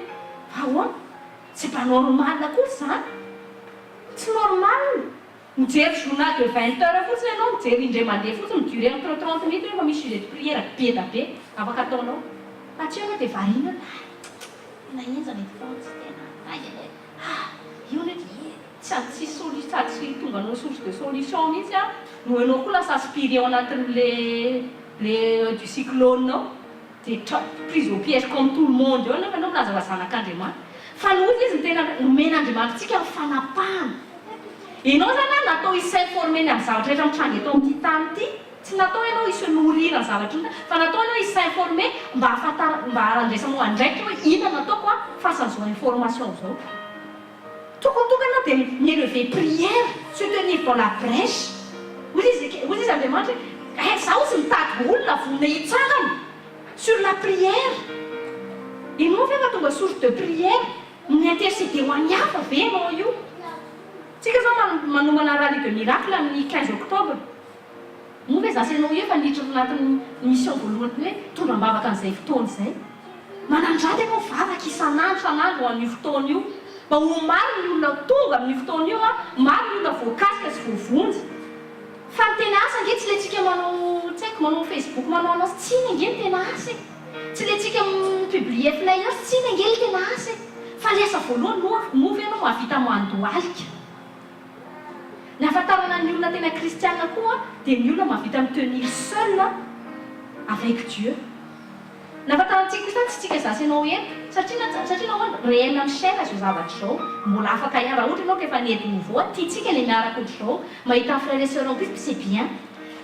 Fa stady ioarina dia ianao mahavita mitoetra irery elo anatin'ny endroit secret. Raha ohatra ianao izay ka mbola tsy mahavita mitenir dans l'endroit secret seul à seul face à ton père mbola misy tsy mety izay ny fiainam-panahinao. Fa ny ahafantarana tena kristiana dia manana mavita izy mahatonga antsika ilay mitoetra anaty endroit secret nge satria tena dépendant n'Andriamanitra ianao. Za rehefa misaintsaina fotsiny zao ohatra indray mieritreritra an'ilay rallye de miracle zao dia tena mbola be 3 mois fotsiny tena iomanantsika. Dia ohatran'ny hoe tonga dia manafatsapana hoe tena mila an'Andriamanitra dia automatiquement tsy maintsy miditra anaty endroit secret satria tsy vita nyeriko ilay izy. Dia izay mahatonga anao tsy maintsy miditra anaty endroit secret miresaka amin'ny ray miteny anazy hoe ino no tokony ataonay apio izay ray. Na any an-dalana ianao tokony dépendant de Dieu foana. Fa tsy hitsy zavatra hoe amin'ny événementiel tsika dia hoe dia akanjanao dia akasana tsika dia hoe no selfie dia hoe publier amin'ny Facebook dia izay tena hoe wow tsy hoe hiarakaraka eo dia organise eo dia hiaraka indray tsika tsy tena izay loatra. Dia ny kristiana izay lasa mahafinaritra azy ao anatin'ny fanompoana. Ny hanao chorale dia ny akanjanao dia loko jaune bleu dia tsika zao iona indray dia hira dia fa dintsika ilay fototra miafina ara-panahy. Ianao zany ohatra mbola misy ankohonanao izay tsy voavonjy nefa tianao izao ianao dia mandoalia isan'andro Jesosy eo. Kasy io izy mahotonga amin'ny fotoana io mandoalia ianao sokafony fony rehefa hitena anazy ka invité anazy rehefa hizara flyer izay dia mandoalia ianao dia izao isan'andro. fa rehefa tonga anao an'le acte amin'izay dia efa misy ny fanosehana sy ny fomba fany maso no ambadika ilay izy satria le zavatra ataontsika hita ny maso raha tsisy appui amin'ny saint esprit tsisy dikany mihitsy ao zéro manatodiny fa izy ara-panahy dia izao ianao dia efa miprépare tianao isankonanao tonga zao dia mivavaha dia matoki ianao mananao koa ianao finoana rehefa mivavaka fa tsy sady mivavaka ihany anao raha sena atao ihany aloha tia fasay koa ihany rahalany hitanao ihany paster amin'izao zareo mafilo efa zareo katolika be zay na senao sesika ianao ihany dia efa manakivo ny tenanao fa mananao finoana aza mivoaka amin'ny endroit secret raha tsy manana pe mihitsy anao ka manana fahatsapana tena ren'Andriamanitra mivavaka sur fa tena ok io tonga eo izy tonga na dia efa saintsaina tsara mahita ihany zao momby tena amin'ny fotoana io ihany ino sur fa zany no tokony ataonao zany tokony mamelombelany ao anatintsika raha ohatsika zanak'Andriamanitra fa tsy ny tenanao foana ny jereo mahatonga ny chrétien malheureux koa sy ny tenany foana ny jereny ianao rehefa se concentré amin'ny tenao dia malheureux foana ianao na maolo zany na chrétien na tsy chrétien mampatonga ny olona malheureux satria ny personne ne m'aime concentré loatra amin'ny miandro hoe qui va m'aimer personne ne me donne jamais rien concentré amin'ny miandro an'ilay hoe iza ny anome anahy fa rehefa ohatra ianao fa mijery ny hafa raha tsy miconcentré amin'ity tenanao ty heureux azy ianao parce que satria zay mihitsy ny natiora anaovan'Andriamanitra anao créeny ianao ho tonga ho an'ny hafa zay atonga anao heureuse dans le bonheur fa détache-toi de toi-même apprends à te détacher de toi-même voalohany indrindra et regarde les gens autour de toi aza mijery anao fa jereo manodidina anao ianao aza mieritreritra tena raha zaza raha tsy jery ny tena koa dia adinao tsy adin'Andriamanitra zany ianao satria izy mijery anao rehefa mijery anao izy dia tiany ianao hijery ny hafa jereo manodidina anao be da be no mila joie mila amour mila paix fa hoana aloha naizanao tonga ho source de bénédiction amin'izay zavatra zay mila aloha anao se ressourcer dans la source zay le lavatsika le communion fany masina rehefa matsaka teny zay anao ohatrany je me sens pas bien pasteur ohatrany tsy dia ao indray pasteur tsy pasteur mihitsy ny afaka anao ninona anao mandany anao makany amin'ny Jesosy ny rôle amin'ny pasteur dia mampiseho anao hoe zao zavatra tokony atao dany anao makany amin'ny ray aza mi se laisser faire amin'ny événement sy ny circonstance hoe dia miletika dia reraka misy ana sasany indray na miantso amin'ny pasteur izy meritra tena reraka pasteur dia reraka dia raha tsy voaray famindrapon'Andriamanitra miteny amin'ny pasteur hoe mahatsokely ihany fa tena tsatsara izy ary relevé kely indray izy aloha dia le tena Jesosy tamin'ny Péter rehefa mahery ianao izy dia ampahery izy mihafa fa tonga ianao dia monsieur ressaisir aingana za moa tonga antsika miteny foana hoe aza manapaka sekoly raha tsy hoe tena misy urgence tsy afaka ato ny source fanatrehan'Andriamanitra ny source ao anasy ianao io mahatonga anao malheureux io mahatonga anao ohatra misy vide io tsampy tsy tonga any amin'ny source ianao fa tsy hoe filambany akory na tonga marangah zay koa nge mba tainao zavatra misy toana sabotsy zany fa nahoana satria na sady source anay loatra ohatrany hoe mba période d'absence anay zany aloha hoe mosekoly dia hoe le zay mba nandeha teo iny mois de juillet fa raha sabotsy zany na misy olona tsisy olona satria na fifanekena ataonay amin'Andriamanitra dia eto foana zay famille anay zao impiry taloha miavita anay foana dia miteninao zay dia zao ohatrany hoe lasa ohatrany hoe rejeté de la famille ohatrany hoe zay misy miavinafo satria nahoa tsy atakalinay amin'ny Jesosy ny zavatra mitranga tsy atakalinay amin'ny fanjakan'Andriamanitra dia tsy maintsy misy zay sao tsy maintsy misy ny fitiavana satria zay raha tsy mana fitiavana ho an'izay zavatra tsy afaka anao an'izay mihitsy anao tsy maintsy mahita excuse zay hoe eny comprendre assez regarde tele indray ny olona anao mieriny anao atao amin'izao zao satria nahoana satria misy fifaneken'Andriamanitra fitiavana le izy dia tsy mampimenimenina anao nenay zao dans la famille zao tsy mampimenimenina anay mihitsy dia ifampiady tokantrano hoe ty za zao hiteny amin'ny pasteur zaka manina za tsy mba hoentinao ohatra hoe manao sorti kely sabotsy fa manka tsy afaka nionenao raha ngaa io zavatra sabotsy mba hofaina indray tsika ny tafabolana indray tsisy an'izany satria ny Jesosy mpanapaka ao tokantranonay dia anao koa hoe Jesosy manapaka ao ny fonao raha manapaka ao ny fonao Jesosy dia manapaka ao ny tokantranonao izy dia reto ambavaka izy manapaka ny vady aman-janako koa fa zalany andro taraina foana iana zao iana me dérange celui-là me dérange mon collègue me dérange je peux pas respirer là io iana io foana anao tsy afaka irespirer Jésus ary fofona rivotra iainanao fa marina présence niana ny absence niana manonganao mirespire na tsy mirespire marina zany tena akaikinao marina rangazy zany a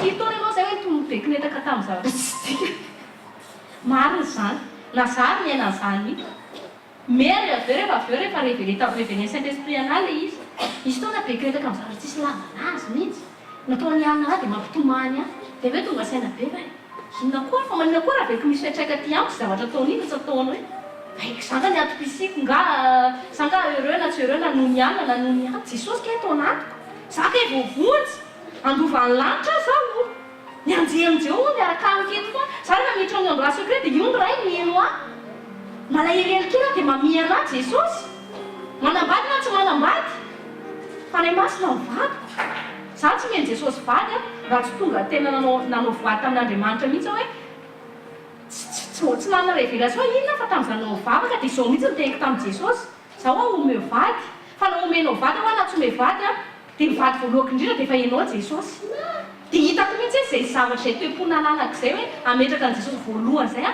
raha tonga dia aingana be Jesosy namana an'ilay izy avy eo satria nanao tena nataoko tena hoe ampy ahy mihitsy aloha Jesosy ato anatiko ny kristian zany tokony tsy atsapavidy zany mihitsy ny intérieurement ny ampisianao voalohany raha vehivavy na célibataire tsy hoe ianao tonga vady na oreny voalohany indrindra fa ianao ho any Jesosy any Jesosy ianao voalohany indrindra ka ianao aza complexeur be da be ny tenao koa mbola célibataire endurci ianao nga mbola masera mon père ianao koa nidiranao amin'izany za hoe épouse de Christ ça suffit largement hainy tompony mameny zay ilaiko zay moitieko na tsy moitieko fa tsy zay na heureux anahy na tsy heureux anahy dia mety mitendrenao zany tsy ana-taranaka ina nidiranao za zany ataranaka be da be ny an-danitro amin'ny finoana za hoe tonga olona be da be ny an-danitro hoe mana-taranaka hoe ka ianao aza mijery amin'ny zavatra le mety tsy anananao ianao fa mijery eo mba zavatra anananao be da be amin'ny Jesosy dia heureux azy ianao aza mavoatsika kristiana se concentrer foana amin'ny zavatra tsy ananany iny se concentrer foana amin'ny oatra valom-bavaka tsy azo dia misy taona rehefa se concentrer dia adinao i Jesosy kefa namany vavaka adintsika le misaotra tsy mahay voninahitra an'Andriamanitra le tamin'efa valom-bavaka nataony tamin'ny passé fa rehefa réglé indray le amin'ny passé dia eto amin'ny présent nao manana zavatra entina indray dia mbola tsy voavaly le izy dia eo fa ianao monomonina eo izay mahatonga an'Andriamanitra tezitra mihitsy tamin'ny zanak'isy rehetra ina foana ry monomono anareo mena mofo nareo a manontany kay indray mena kay nareo mihina plus Dieu je comprends plus rien zay mahatonga ny David amin'ny teny misaorany Jehovah raha fanahiko aza lany andro ianao mety hananana foana mba maniry mahaizanao misaotra amin'izay efa hanananao zay moa thème mantenen'ny Jesosy amin'ny pasteur Rodolphe hoe tamin'ny Timothée hoe fofeny fakasitrahana sy firahavavona amin'Andriamanitra misaoran'Andriamanitra foana reto misaoran'Andriamanitra foana ninona mbola valom-bavaka sy valom-pisaorana misy raison foana isaoranao an'Andriamanitra fiainanao io fotsiny masonao na vita nisokatra androany dia efa raison isaoranao an'Andriamanitra dia nefa zao tsara matosa mbola nisikafa an'Andriamanitra ny masonao nahita n'ity andro an'rahaty mbola manana programme izay ho anao loza programme hitondra fiadanao fa tsy loza ka za dia tokony efa mamelona ny fanahinao alohanao mitsangana aza tonga aloha tomanao ninino raha ohatra ka raha tilenao vao mitsangana iny se sentir morose ianao dia iny ianao tonga dia selon sédentage journée fa za mitenanao fa tsy handeha mihitsy ny journée anao fa mahatsiary mazevajevatra iny mihitsy ianao atao rehefa ndalano mako amin'Andriamanitra dia sikafo ny baiboly dia trouve-toi une raison de louer Dieu saintsainy ny fiainanao saintsainy ny tenin'Andriamanitra ay fona Jesosy fa tsy mana raison mihitsy a mahatonga na morose androany velona androany mbola miaina androany doboka mifoka androany tsy tapaka lalana androany tsy infirme androany misy zany fanateasa mahatonga rehefa misy ozy izy ny fiainana mbola misy ny fanatenana zay mahatonga n'Andriamanitra miteny hoe lio alika maty ozy izy alika velona ozy izy mbola mana valeur kokoa no lioana maty satria rehefa misy eo fa ny fahafatesana tsisy ninina afaka atao tsoko fa raha mbola misy ny fiainana mbola afaka hisy ny possibilité be da be sady zasy ianao na ny olona tsy man'Andriamanitra rehefa manana za mental zany l'espoir ozy izy fe vivre zasy ianao manana ny Jesosy indray hoe mikivikivy lava amin'ny zavatra ohatrany hoe verina ohatrany hoe tsy ho vita mihitsy ngamo ty zavatra ity satria ianao mifantoka loatra tany amin'ilay zavatra hita maso fa tsy mifantoka tamin'i Jesosy tonga ianao tokony saintsaina hoe mety misy problème trano atokantrano aisy jesosy any nomeny ray anamba tonga nahavoavonjy sy zavatra kely io hoe tsy hainandria zany anga relaxa iaina fotsiny za moa tonga ny Joyce Meyer miteny jouissez de la vie. Vous dites Joyce Meyer hoe pendant que Dieu s'occupe de vos affaires jouissez de la vie fotsiny. Nataon'Andriamanitra dia nataonao iaina fotsiny atao izay teneny ataony dia vy fotsiny andalova nyity tany ity. Tsika zany fa plus me mandalo anniversaire plus tsika me mandalo hoe voalohan'ny taona zany dia midika izay fa me miaina ny fotoana hijanonantsika eto amin'ity tany ity. Hoy izy ry ampianaro anisan'ny andro sisa iainako saintsaina me miaina eto miainako eto amin'ity tany ity. Midika zany fa me se rapprocher de l'éternité. Ka inona mampitonga anao miasa saina amin'ity zavatra efa miaina ity efa hidisparaître ny zavatra ny aintsika dans le passé dia efa midisparaître. Souvenir sisa nananantsika fa rehefa tonga ny andantsika na souvenir tsisy tsony souvenir ny aintsika eto amin'ity tany ity. Souvenir zany zavatra saintsaina izy zavatra tsisy tsony zany afaka mikinetaka ianao tamin'ny passé anao na hoe indrisy le taloha. Misy ny olona makafa ihany taloha indrisy tamin'izany fahatanimany. Non, pour le chrétien tena vie sa vraie vie c'est dans le présent. Ianao za matsaritsary taloha zany taloha fiainana nga tena tsara. Za zao fiainako tenao na rehefa 80 zao ka mbodao n'ity tanty dia mon âge à 80 zao za hiteny hoe zao no tena fiainako tsara indrindra. Saotran'Andriamanitra tamin'ny passé koa fa rehefa miaraka amin'Andriamanitra fatako hoe tsara foana. Zay fa tonga n'Andriamanitra miteny rehefa hoe misy maty ny mpanompony tamin'ny Saint Esprit dia hoe il a joui aussi de sa vieillesse. Dikan'izany zany misy jouissance mbola iainany dans sa vieillesse. Satria na bonheur tsy misy tena les jeunesse na vieillesse na ohatran'izay fa satria nahoana les qualités mais qualité de relation na communion na an'Andriamanitra zay source les jouissances de la vie zay. Fa ty fiainanao masy eto ty tany ty raha io ny fikiranao severanao fa alina. Zao misy taona bediny vaky sy bedin'Andriamanitra. Rehefa ny mijery resary tamin'ny jeune fille tia zany nibikako manja taloha dia tia zao jere. Dia avy eo bedy fa manina koa moa manina nanenenanao. Hoy izy Andriamanitra nanenina nanenanao zany mety taranaka ianao kina problème anao amin'izany. Nga tsy afanao ny tenanao amin'izao, nga ianao tsy afaka mietsika, ianao tsy afaka mietsika ny tanana tongotra, nga ianao handicapé. Satria tsika tsy indray mandeha amin'ilay fijery masy foana. Masonao olombelona foana mabloqué atsika. Io moa verina foana amin'ny vehivavy ny sasa ny resaka poids safiso eo amin'ny balance dia efa tsy mijure en fiera izy izay.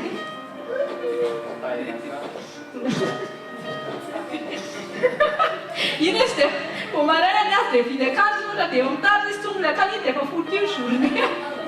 Satria izy vidy akanjo tsongo anazy dia izy sosinaina dia iny fa ny ao-tsaina sasatsika mihitsy hoana efa ny dia taloha manao tête 34 tamin'izany.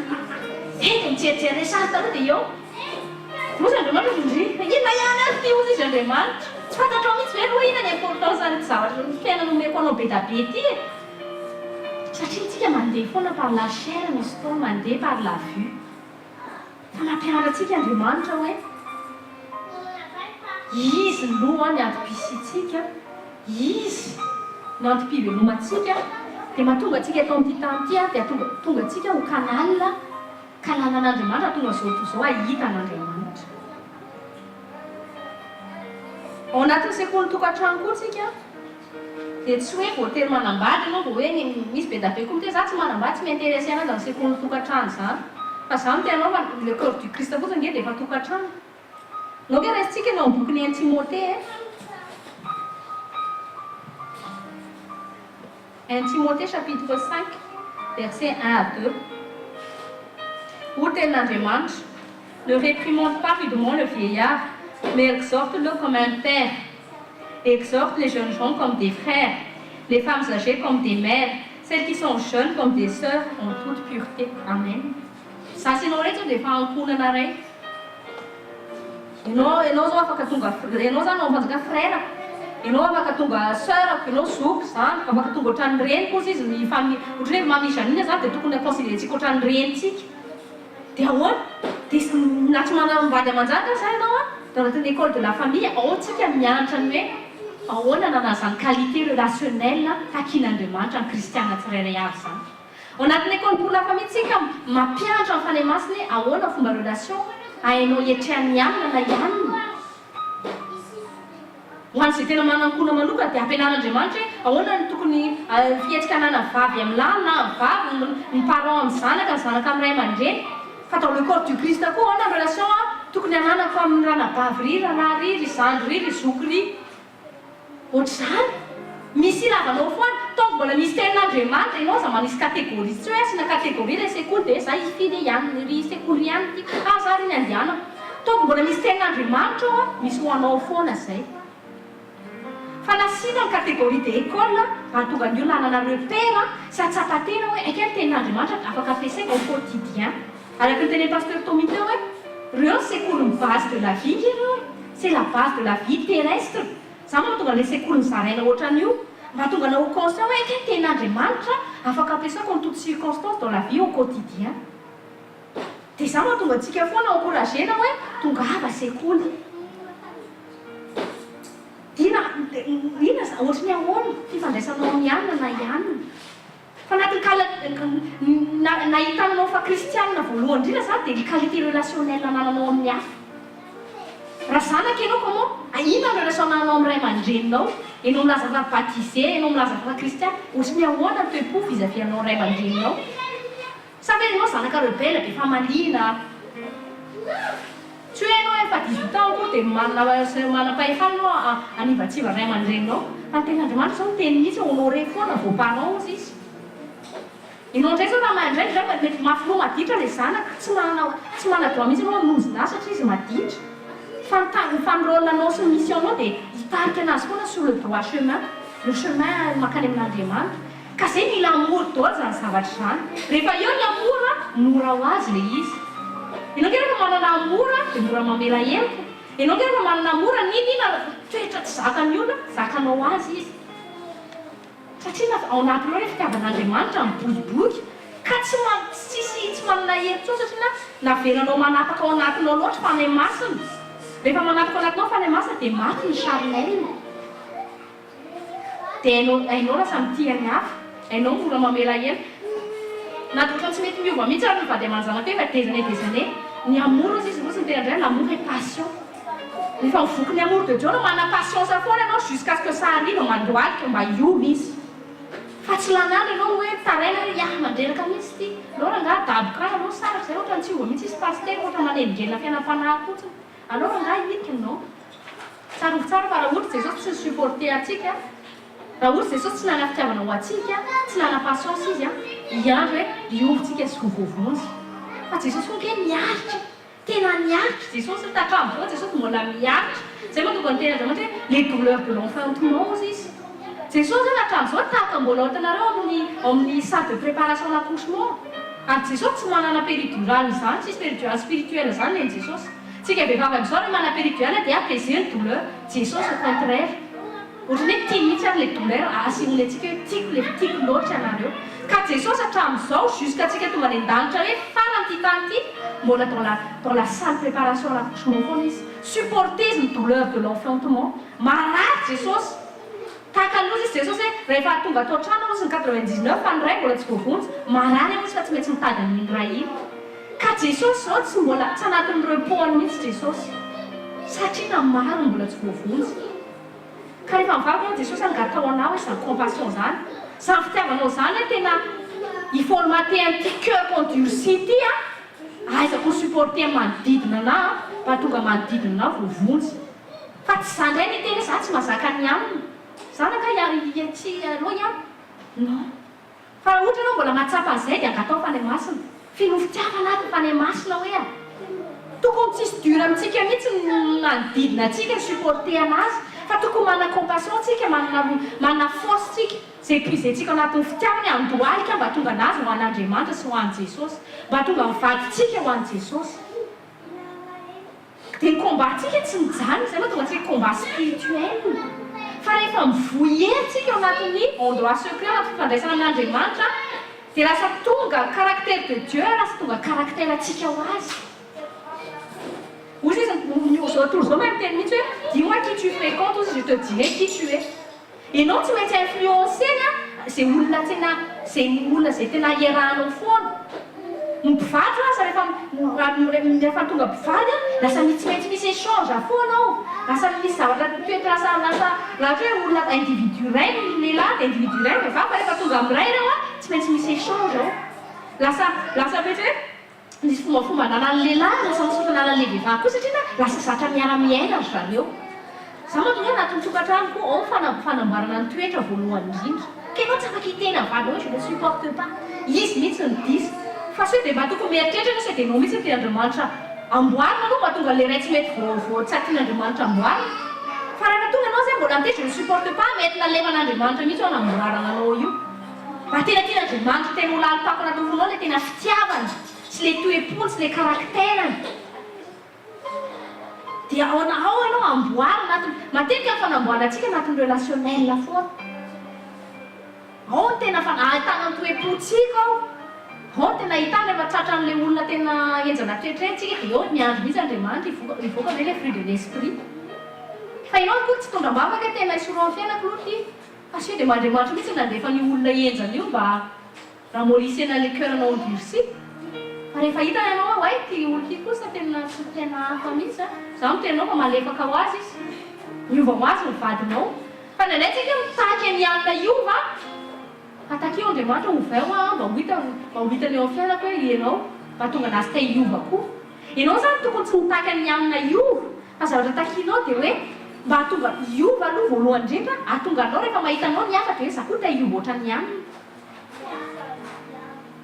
fa ianao aza mijery ny anina mihitsy anao aza mijery ny défaut amin'ny vadinao mihitsy aloha ianao zay le tenintsika foana hoe paille sy poutre tsika le paille ny hafa foana fa le poutre be amintsika tsy hitatsika mihitsy fa ianao rehefa ohatra anao ka mila se concentrer amin'ny tenanao aloha dia le fanovana ny tenanao se concentrer avana zay le fandenia tena amboara Jesosy hoe amboary mba hitan'ny vadiko anao zany tokony ataonao fa tsy mova mihitsy ihany fa tsy zakako ny toetrany ty Jesosy tena tsy afaka mampandroso anao fanjakanao misy toetra ny any ty tena ratsy amboarina eo tsy afaka mandroso mihitsy Jesosy tsisy azy zany izy Jesosy nataoko mihitsy mba hovany toe-ponao somary beavinavim-panahy io ianao mbola misy kely arizao satria ao ianao tsy natefin'Andriamanitra tahaka ny diamondra ka ny diamondra ngenika izy bruit rehefa valeureux fa mitombo ny valeur plus izy travailler dia ianao plus ianao tian'Andriamanitra travailler no satria manana valeur loatra ka manodidina anao sao dia mba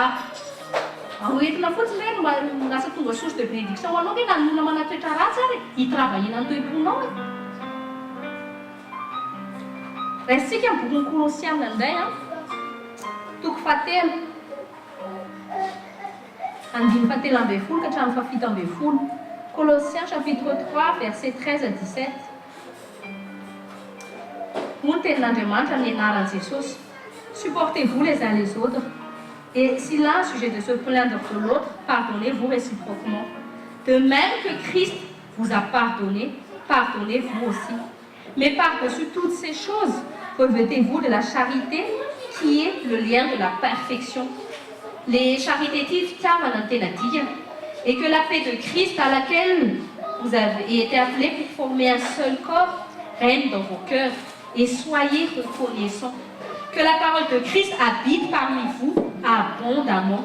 Instruisez-vous et exhortez-vous les uns les autres en toute sagesse par des psaumes, par des hymnes, par des cantiques spirituels, chantant à Dieu dans vos cœurs, sous l'inspiration de la grâce. Et quoi que vous fassiez en parole ou en œuvre, faites tout au nom du Seigneur Jésus, en rendant par lui des actions de grâce à Dieu le Père. Amen.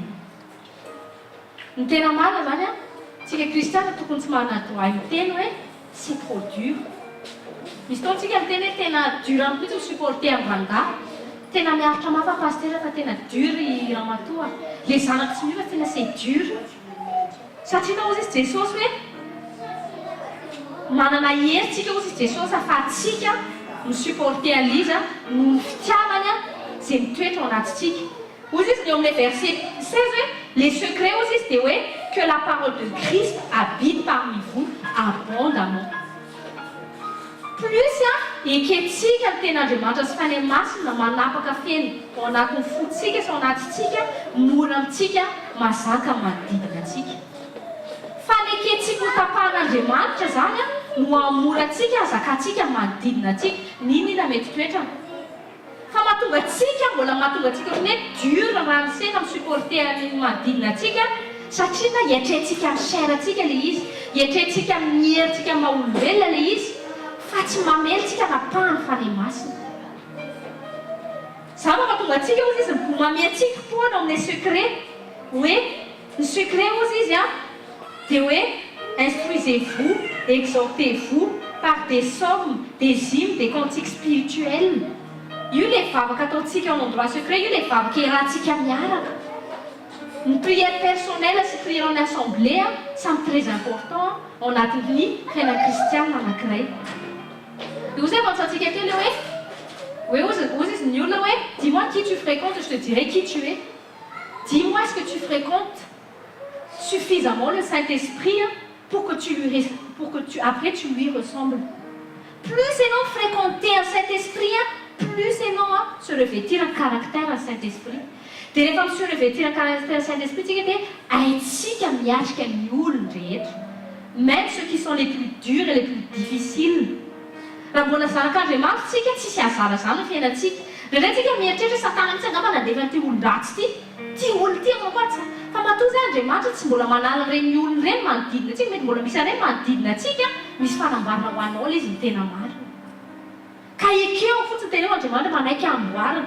Ozy izy Paul hoe pardonnez-vous les uns les autres. Mba manekeny fotsika tonga malléable am-pelatana fanahy masina. Fa za maika ianao tonga dia se prendre sur tes grands chevaux dia mitady excuse hoe non tsy zako pasteur non tsy mety kosa e za kosa olombelona pasteur indray tsika le manisa zay hoe olombelona ihany tsy olombelona ihany tsony satria ianao nouvelle créature ka ianao zay zanak'Andriamanitra za mampiasa zay tsony olombelona ihany matoa zay tsika mampiasa zay olombelona ihany zay on se cherche, on veut pas changer, on veut pas ohatrany hoe tonga dia ohatrany tahiteny hoe non je veux pas tsy haiko hoe tsy hiatrika an'ilay épreuve tsika manao an'izay zavatra izay. Alors, on a fait les masses. Son foot, Moses Paul, c'est juste remercier Moses pour toutes choses, en donnant des actions de grâce. Mais ces difficultés en relationnel, Père, je te rends grâce. Moi, je te rends grâce pour mon mari. Tout va t'aider, aide-moi. Aide-moi comment bien réagir, que tu sois manifesté à travers moi. Aide-moi à être une source de bénédiction pour lui, malgré qu'il soit encore méchant, malgré qu'il ne change pas. Aide-moi, oui. Pour qu'il te voie à travers moi, pour qu'il sache dans envie de changer. Ça, ça va tout connaître ton nom. Ah, c'est ça va être ça, c'est l'homme, c'est ça va être là, où tu n'as qu'à te mettre en fin de masse. Vous dites, c'est ça, c'est maintenant, oui. Peut-être un Christian, quand il prie, il veut être utilisé par Dieu. Enfin, vous dites, c'est ça, c'est prier pour être utilisable par Dieu. Parce que tout le monde qui désire être utilisé par Dieu ne désire pas être utilisable par Dieu. Sachez, pour que tu sois utilisable par Dieu, il faut d'abord que tu autorises Dieu à agir dans ton cœur. Nous, la appelé ça, ma tête quand on dit désir charnel, Dieu utilise-moi, c'est une embarque, utilise-moi ça. Il cherche à être vu. Il ne cherche pas à ce que Dieu soit vu, mais il cherche à ce qu'eux-mêmes soient vus en utilisant le nom de Dieu et la puissance de Dieu. Fa so izy Andriamanitra hoe ny olona tena tiako izy izy dia ny olona manaiky ampiasaiko mba ho tonga fotoana eo am-pelantanako. Ianao ve afaka ampiasain'Andriamanitra fonao io mba tonga anao source de bénédiction amin'ny vady aman-janako. Raha lehilahy ve ianao moa ve afaka s'appuyer aminao ve ny ankohonanao, afaka andrekina ny ankohonanao ve ianao raha lehilahy. Raha vehivavy ianao dia tonga source de bénédiction ho an'ny rangahy ve ianao mba tonga anao aide mba tonga ny rangahy manamaivana zavatra etrehany amin'ny adidy aman-draiky tokony ataony amin'ny ankohonana. Raha zanaka ve ianao dia ianao ve tsy hoe dia lasa ilay zanaka zefatra mba tonga gasy ny tena miteraha mba hita sa ve ianao mba tonga ilay zanaka lasa fierté ray aman-dreny. Zany tokony etsy mahatonga antsika source de bénédiction zany. Zany mahatonga an'asa ianao source de bénédiction voalohany. Source ianao ve mba béni mahatonga source de joie ho an'ny hafa. Est-ce que tu mis une présence à non, on peut ça non? Est-ce que tu rallumes l'espérance dans le cœur des gens? Les femmes est-ce que tu donnes envie aux gens de connaître Dieu? Les femmes ma famille non? Est-ce que tu es une fenêtre par laquelle les gens puissent voir le royaume de Dieu? Ça, tout comme notre piscine, ça c'est non? Et donc, petit à petit. fa voalohany indrindra secret voalohany indrindra le fitiavana ny voalohany indrindra ozy izy Andriamanitra le fitiavana ataovy misy mifanapahany fitiavana ao tokantranonao meo fitiavana foana manodidina anao ianao aza mitaky fitiavana fa manomezanao fitiavana satria le fitiavana nefa nitakinao efa nomeny Jesosy anao daholo manomezanao fitiavana ho an'ny ray aman-dreninao ireo lehibe mety ray aman-dreny efa lehibe ny aty andafo no mampalay rehefa antra dia le maison de retraite tsy mamisy mamangy raha mbola manana ray aman-dreny mba mamangianao azy raha ny lavitra azy mba manaova ianao coup de fil na dinanao toetra tsy zaka izy tamin'ny taizanao ray aman-dreny foana iny mbeo fitiavana izy satria nahita masoandro ianao avy amin'ny lalana tsy nisy ianao raha tsy nisy izy zany mampitonga tsy afaka manatevateva ny ray aman-dreninao mihitsiny tiavy ny ray aman-dreninao zanakao na maditra otriny ohatrina an'iny izy sombiny ainao iny voaka avy amin'ny alananao foana iny ataovy izay récupérena anazy ataovy izay hitoetra izay fitiavana izay ao anaty tokantrano aza vela misy angalary ny devoly mihitsy ka mampiala ny fifankatiavana eo an-tokantrano na manambady na tsy manambady raha ohatra ianao ka miara-bivelona ny olona anaty tokantrano manana tokantrano ianao zany manana tsika samy manana vie relationnel adao na manambady tsy manambady ataovy izay ahitany olona izay fitiavana izay voalohany indrindra betsaka ny olona afaka ampiasain'i Jesosy miracle fa raha fa tsy manaraka fitiavana izay dia very mora dimy olona miracle fa ny zavatra ilain'ny olona voalohany indrindra fitiavana izy Jesosy maharitra mandrakizay ny guérison nge ilaina mandala eto amin'ity tany ity fa ny fitiavana maharitra mandrakizay ianao mety mandray anao tesa ohatra mbola tsy révélé pasteur le onction de guérison fa ianao nge afaka mamangy olona any amin'ny hôpitaly dia mitondra fampanantenana olona mitondra no fitiavanao diamise déplace anao any amin'ilay olona dia na tsy onction de guérison nalanao fa manana semence d'amour ianao ho an'iny olona iny mamelona ny fanantenana ho an'Andriamanitra dia efa tonga source de bénédiction zay ianao zavatra mila avanatsika voalohany indrindra zany efa manao ny asan'Andriamanitra tena fitiavana madio fitiavana sans hypocrisie fitiavana tsy amboarina fa zany tenanao fa rehefa eo fitiavana dia misy ny fusion de miracle zavatra angataon'Andriamanitra alohan'io 15 octobre io angataon'Andriamanitra le fitiavana ny fanahin'olona tsika tsy hanao rallye de miracle mba ho hita ministère tsika tsy hanao rallye de miracle mba ho hita ny laza hoe zany ka ministère enjana be fa tsika maty ho antenantsika ny HVK mission maty mba hitana an'i Jesosy Kristy dia angatao Jesosy anaty vavaka hoe rend-moi utilisable pour ton royaume dikan'izay manaiky ianao amboarin'Andriamanitra fonao mba tonga ny fonao afaka manao izay tian'Andriamanitra anatin'ny fonao fa rehefa manapaka anatin'ny fonao Andriamanitra manaiky ianao manapaka anatin'ny saintsainanao Andriamanitra dia irety vatany reky nge manaraka ho azy satria ny rety vatany reky manaiky entin'ny amanao ka rehefa entin'ny fanahy masina ny amanao dia mandeha ho azy ty dia misy fomba ny fanahy masina ianao zany rehefa miazira amin'izay manao acte rehefa aveo dia eto ambavaka miankonanao izay tianao mba ho voavonjy amin'ny fotoana io zao ianao dia efa mandoaly efa saintsaintsara izy anaran'ny olona tianao ho tonga amin'ny fotoana io rehefa izara flyer sika tsy atsipitsiky fotsiny ohatr'izany dia avetsika amin'teny zany dia efa pasteur tena tsy nety izy satria mila mitombo zany tsika anatin'ny vavaka mandoaliky ty loaliky ty mila marary ho an'ny hafa aza mandoalika fotsiny rehefa tonga amin'ny problème anao na hoe tsy nahazo azy anao misy zay no mba mandoalika sy bekinetaka fa ty oaliky ty ampiasa ho an'ny hafa satria ny Jesosy izy koa nandoaliky tamin'izy mivavaka nge alohan'izy tao amin'ny calvaire dia rehitatsika eo amin'ilay passage le hoe lasa raha ozy izy mitsemboka Jesosy tellement il a souffert tellement il a pris conscience de la perdition des âmes de l'humanité que ça l'a rendu malade au plus profond de son être dia zay le mariky le fitiavana tsy tonga duro anao ntsony zavatra rehetra rehefa misy ny fitiavana tsy dura tamin'i Jesosy ny teo amin'ny lacroix tsy hitan'i Jesosy ntsony ny douleur teo amin'ny lacroix satria tiatsika loatra izy dia tahaka natao oatra tsy ny importance ozy izy poale ataoko taimboraka ny zavatra rehetra satria naverina tao anatin'ny Paoly ny fitiavan'Andriamanitra verina tao anatin'ny Paoly loatra ny fitiavana ny fanahin'ny olona rehetra izay hitan'ny maso fa izay tsy hitan'ny maso koa ka izay angatao Jesosy veloma tao anatin'ny foko ny tena fitiavana Jesosy hoe Rehefa vakintsika amin'ny Romains 5:5 dia ozy izy hoe le Saint-Esprit se déverse l'amour dans notre cœur. Le fitiavana tsy dia davina lavitra fa relationtsika amin'ny masina tonga ny fitiavana miboboky ao anatintsika. Dia ohatra tsika s'enivrer ny fitiavana io avy amin'ny fanahy-masina. Mila fitiavana zao tontolo zao. Za moa tena kivy mihitsy rehefa le mandeha tômôbily reny dia za indraindray mipety amin'ny vady. Tena hitanao mihitsy ny toe-pon'ny olona, tsy mila mijery lavitra ianao fa mitondra fotsiny tômôbily dia mandeha mety fa tena le réaction'ny olona hitany fomba fitondran'ny tômôbily tena hitanao mihitsy les gens sont de plus en plus rebelles, les gens se foutent de tout. Na ny tena tsy raha tsy mieritreritra jereo foana fitondran'ny olona. Ho antsika izay mandeha métro jereo fotsiny rehefa dominao jereo fihetsiky ny olona anatin'ny métro. Za zao tamin'ny tonga teto Andafy il y a 10 ans, za mbola nahita zany hoe anamma olona mbola hitako zany hoe toe-pona citoyenneté frantsay zany teto Andafy. Mbola nahita hoe rehefa misy antrona bevoka dia tonga dia mitsanganaingina ny olona. Fa zao motifanina daholo ny olona. Tsisy tsony zany na resaka hoe pour civilité zany tsisy. Motivendrana daholo na misy antrona bevoka, motivendrana daholo. Satria nahoany ozy Andriamanitra ny paranazy dia agatsika ozy ny fitiavany olombelona.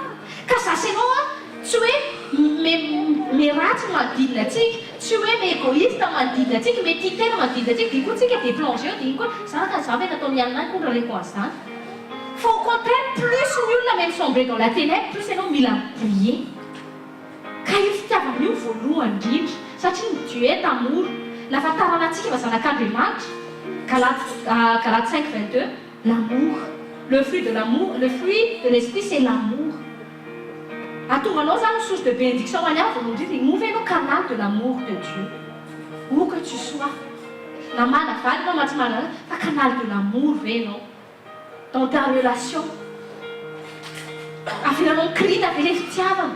Za mitenanao fa afaka mi-intercéder anao mety mitenao za pasteur mivavaka fa raha tsy motivé par l'amour ianao tsy dia misy impact ny prière anao.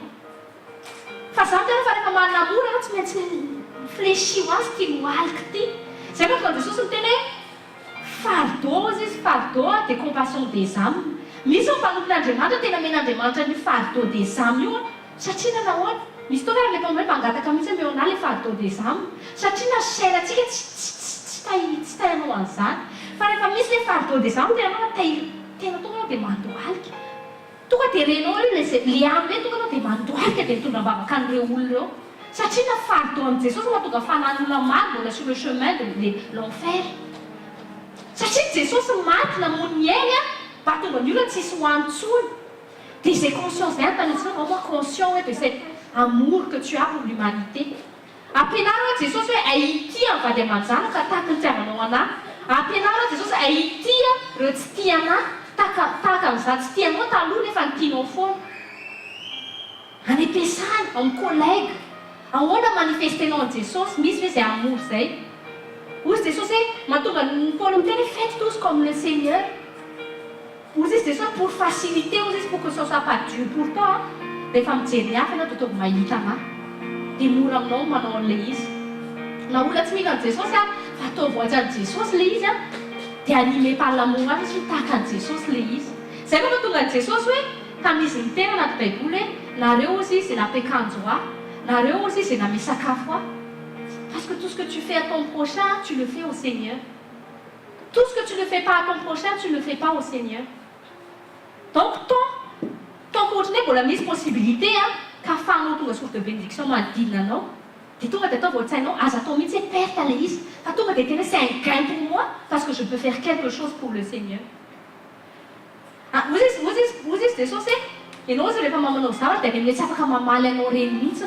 Fa tonga sainanao tsy ho piégé, fa tonga tena ahafantarany fanahinao ho an'i Jesosy ilay izy. Fa ianao zany rehefa mbola le mitady valim-pity reny, mbola tsy animé par amour ianao fa animé par ta chair. Tahaka ny olona manao loto mody misemer ianao mba azahoanao. Fa ianao tsy se concentrer any valim-pity satria tsy maintsy azonao azy satria na valim-pity voalohanao dia Jesosy. Jesosy angefa valim-pity goavany fa monjeny anao efa valim-pity. Ny azo fijaliana efa valim-pity. Rien ne te manque ho an'ny zanak'Andriamanitra na misy hita maso satria rien ne te manque. Zay koa tonga David miteny l'Éternel mon berger, je ne manquerai de rien. Tena marina izy tsy resaka fotsiny hoe fitahina hita maso tsy hita maso tata fa fantatry David loatra hoe J'ai l'Éternel dans ma vie, j'ai tout, je ne manque de rien. C'est impossible que je ne manque de quelque chose. Satria le manque voalohany indrindra, le ao anatin'ny amba izy manque intérieur le izy. Be da be hoe milliardaire eto amin'ity tany ity fa misy manque. Satria izy misy vide foana rehefa tsisy Jesosy ao anatinao dia vide, mahantra ianao zay. Ka ianao mandalo ity tany ity, tahaka ilay tondrako anareo tamin'ny vao nanomboka. Hoy izy amatsanareo hoe tena efa akaiky Jesosy. Za rehefa ohatrany vao maika anareo izay dia ohatrany hoe miasa saina ianao Jesosy e. Mila miazakazaka zany izay mba tena hitombo ny olona voavonjy avy amin'ny alalan'ity ministère ity Jesosy.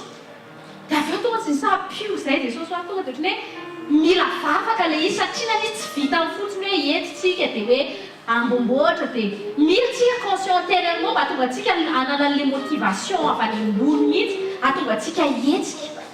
Mba te hahita mihitsika hoe changement mihitsy.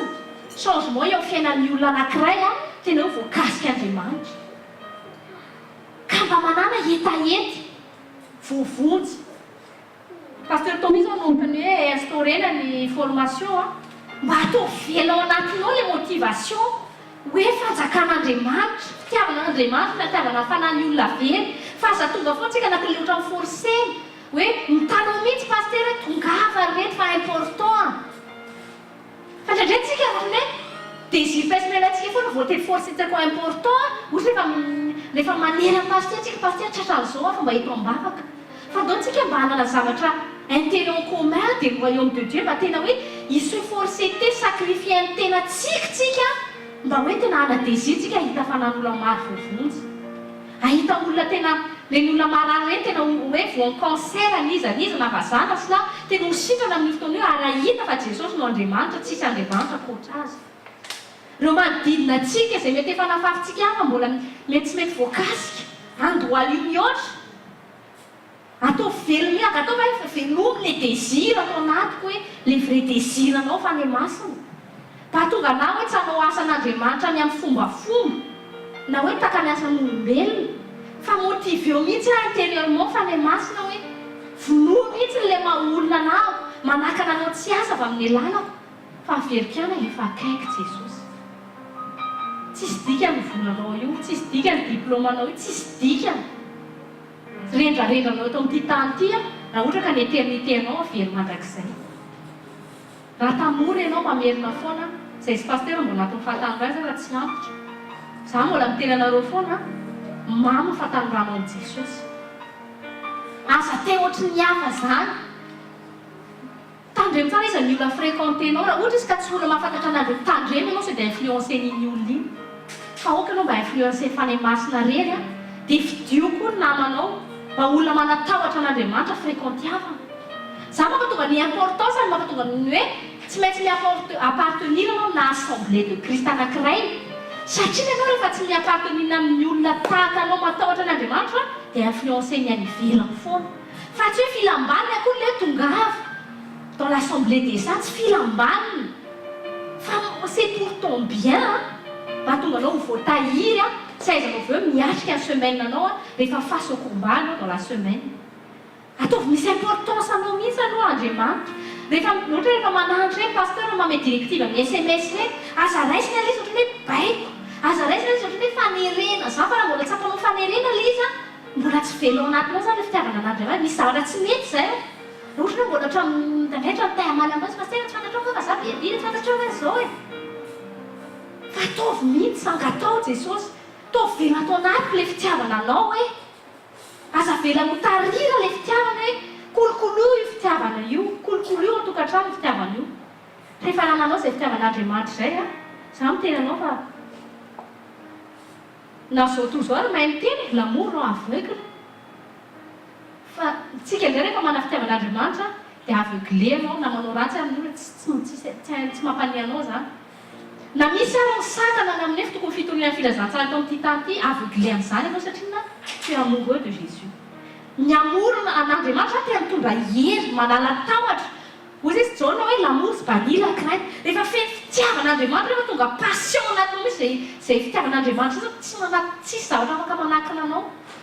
Ny olona passionné tsy zavatra manaka anazy zany. Jereo tsara mila passionné-na ohatra hoe passionné-na voiture ohatra, tsy mikoty ny portefeuille zany zay misy passion zany fa avoaka ny volana satria na tiany loatra. Dia ianao koa rehefa tian'Andriamanitra tsy zary manakana anao zany, ninonino na ara-potoana na ara-bola na ino, satria na fantatrao fa ianao ny antom-pisinao dia ho amin'ny mandrakizay fa tsy ilay zavatra hita maso mandalo. Fa ozy izy bokon'ny Salomon, ozy izy Davida hoe fiainan'olombelona eto an-tany eo izay tahaka ny fleur anankiray. Ohatry ny bitika izy mifleurir, mibitika kosa dia maty. Ka ianao zany mifocaliser ho tia zavatra mandalo fa homany ny mandrakizay. Mifaly hoe tsika sy zasy ianao zao tsy ho ela dia hiary ravorava any an-danitra mandrakizay. Velomy izay fanantenany izay, velomy isan'andro. Tombo ny andro efa kaiky zao ny tsenaiko an'i Jesosy. Dia aveo tokony mieritreritra indray ny Jesosy, inona tokony azoko ataoko indray le plus hikalina plus dame possible. Qu'est-ce que je dois faire, Seigneur? Satria na betsaka. Amin'ny prophétika zao efa miditra anatin'ny période le dernier réveil tsika de toutes les nations. Dia mahita ambavaka tsika ministère an-tsangan'i Jesosy ty maho tafiditra anatin'izany mouvement de réveil zany ty ministère tsika ty. Zay ny ampisitsika mba hitondra fanahy maro ny HVKL mission France. Fanahy maro fampitondram-bavaka mba ho tonga flambeau famille atsika hiatyana fanahy maro. Amarantsika azy resitsika ny amin'ny 1 Pierre chapitre 4. 1 Pierre chapitre 4 verset 8. Nous t'aimons. Avant tout, ayant les uns pour les autres un ardent amour, car l'amour couvre une multitude de péchés. Amen. Rehefa feno fitiavana zany ianao ka mahay mitia ny hafa na mitia an'ireo ratsy fanahy, mahay mitia an'ireo insupportable rehetra, dia mikovrira amin'ny péché-ny hafa ilay izy mahatonga an'ilay hafa te hiala amin'ny péché-ny. Vokatra ny fitiavana hitan'ny olona aminao zany mahatonga ny olona manana désir te hiova. Ka tedavy io fitiavana io mba hitombo foana, voatahiry.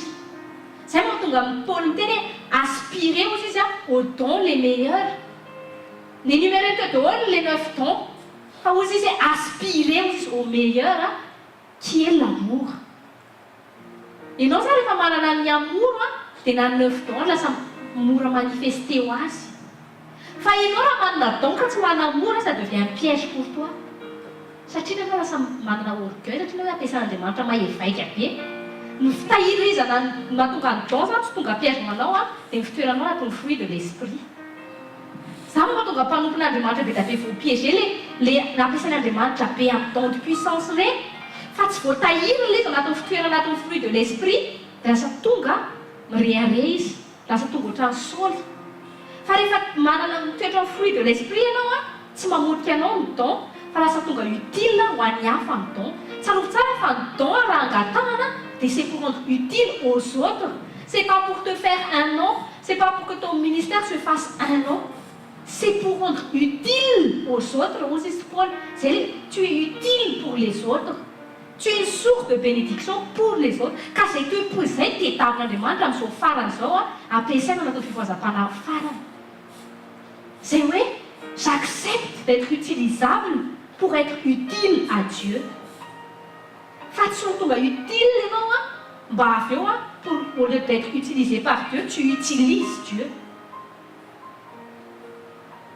Dia farany tsy mihafa tsony tokony mahakasika amin'ny fonao io. Tokony aza vela tsony ny toetra ratsy ny vadinao na tsy haiko izay mety olona insupportable madinao akasika amin'ny fonao io. Fa oka fanahy masina reny mahakasika amin'ny fonao fa rehefa mahakasika anao fanahy masina dia ianao ilay lasa mahakasika ny hafa. Aza ny hafa matao mahakasika anao fa oka ianao mba ho tonga mahakasika ny hafa.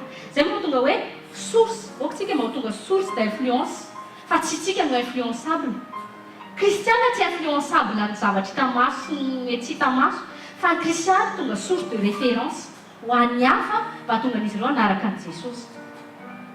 Zay moa tonga amin'ny Paul hoe manara aozy izy tahaka anarako an'i Jesosy. Ianao rehefa tonga tena hoe disciple de Christ, lasa tonga référence ianao eto amin'ity tany ity.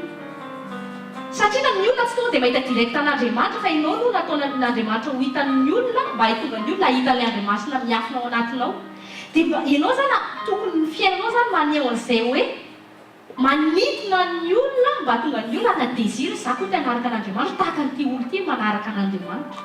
Moa hoe ny olona rehefa mahita anao dia afaka misy an'izao anatiny maniry mba te hanana ny firaisan-tian'Andriamanitra. Za koa maniry mba te hanana n'izany relation zany amin'Andriamanitra.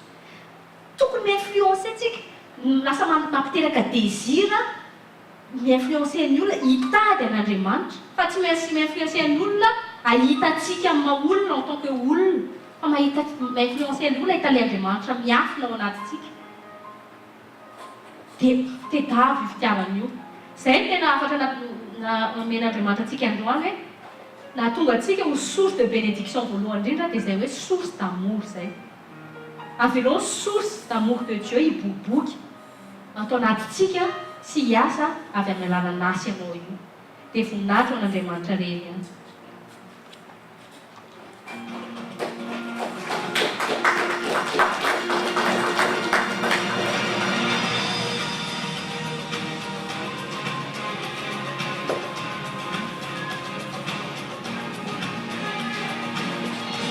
Fahasoavan'Andriamanitra matoy izao ary fampitsaoan'Andriamanitra matoy izao nareo. Amen.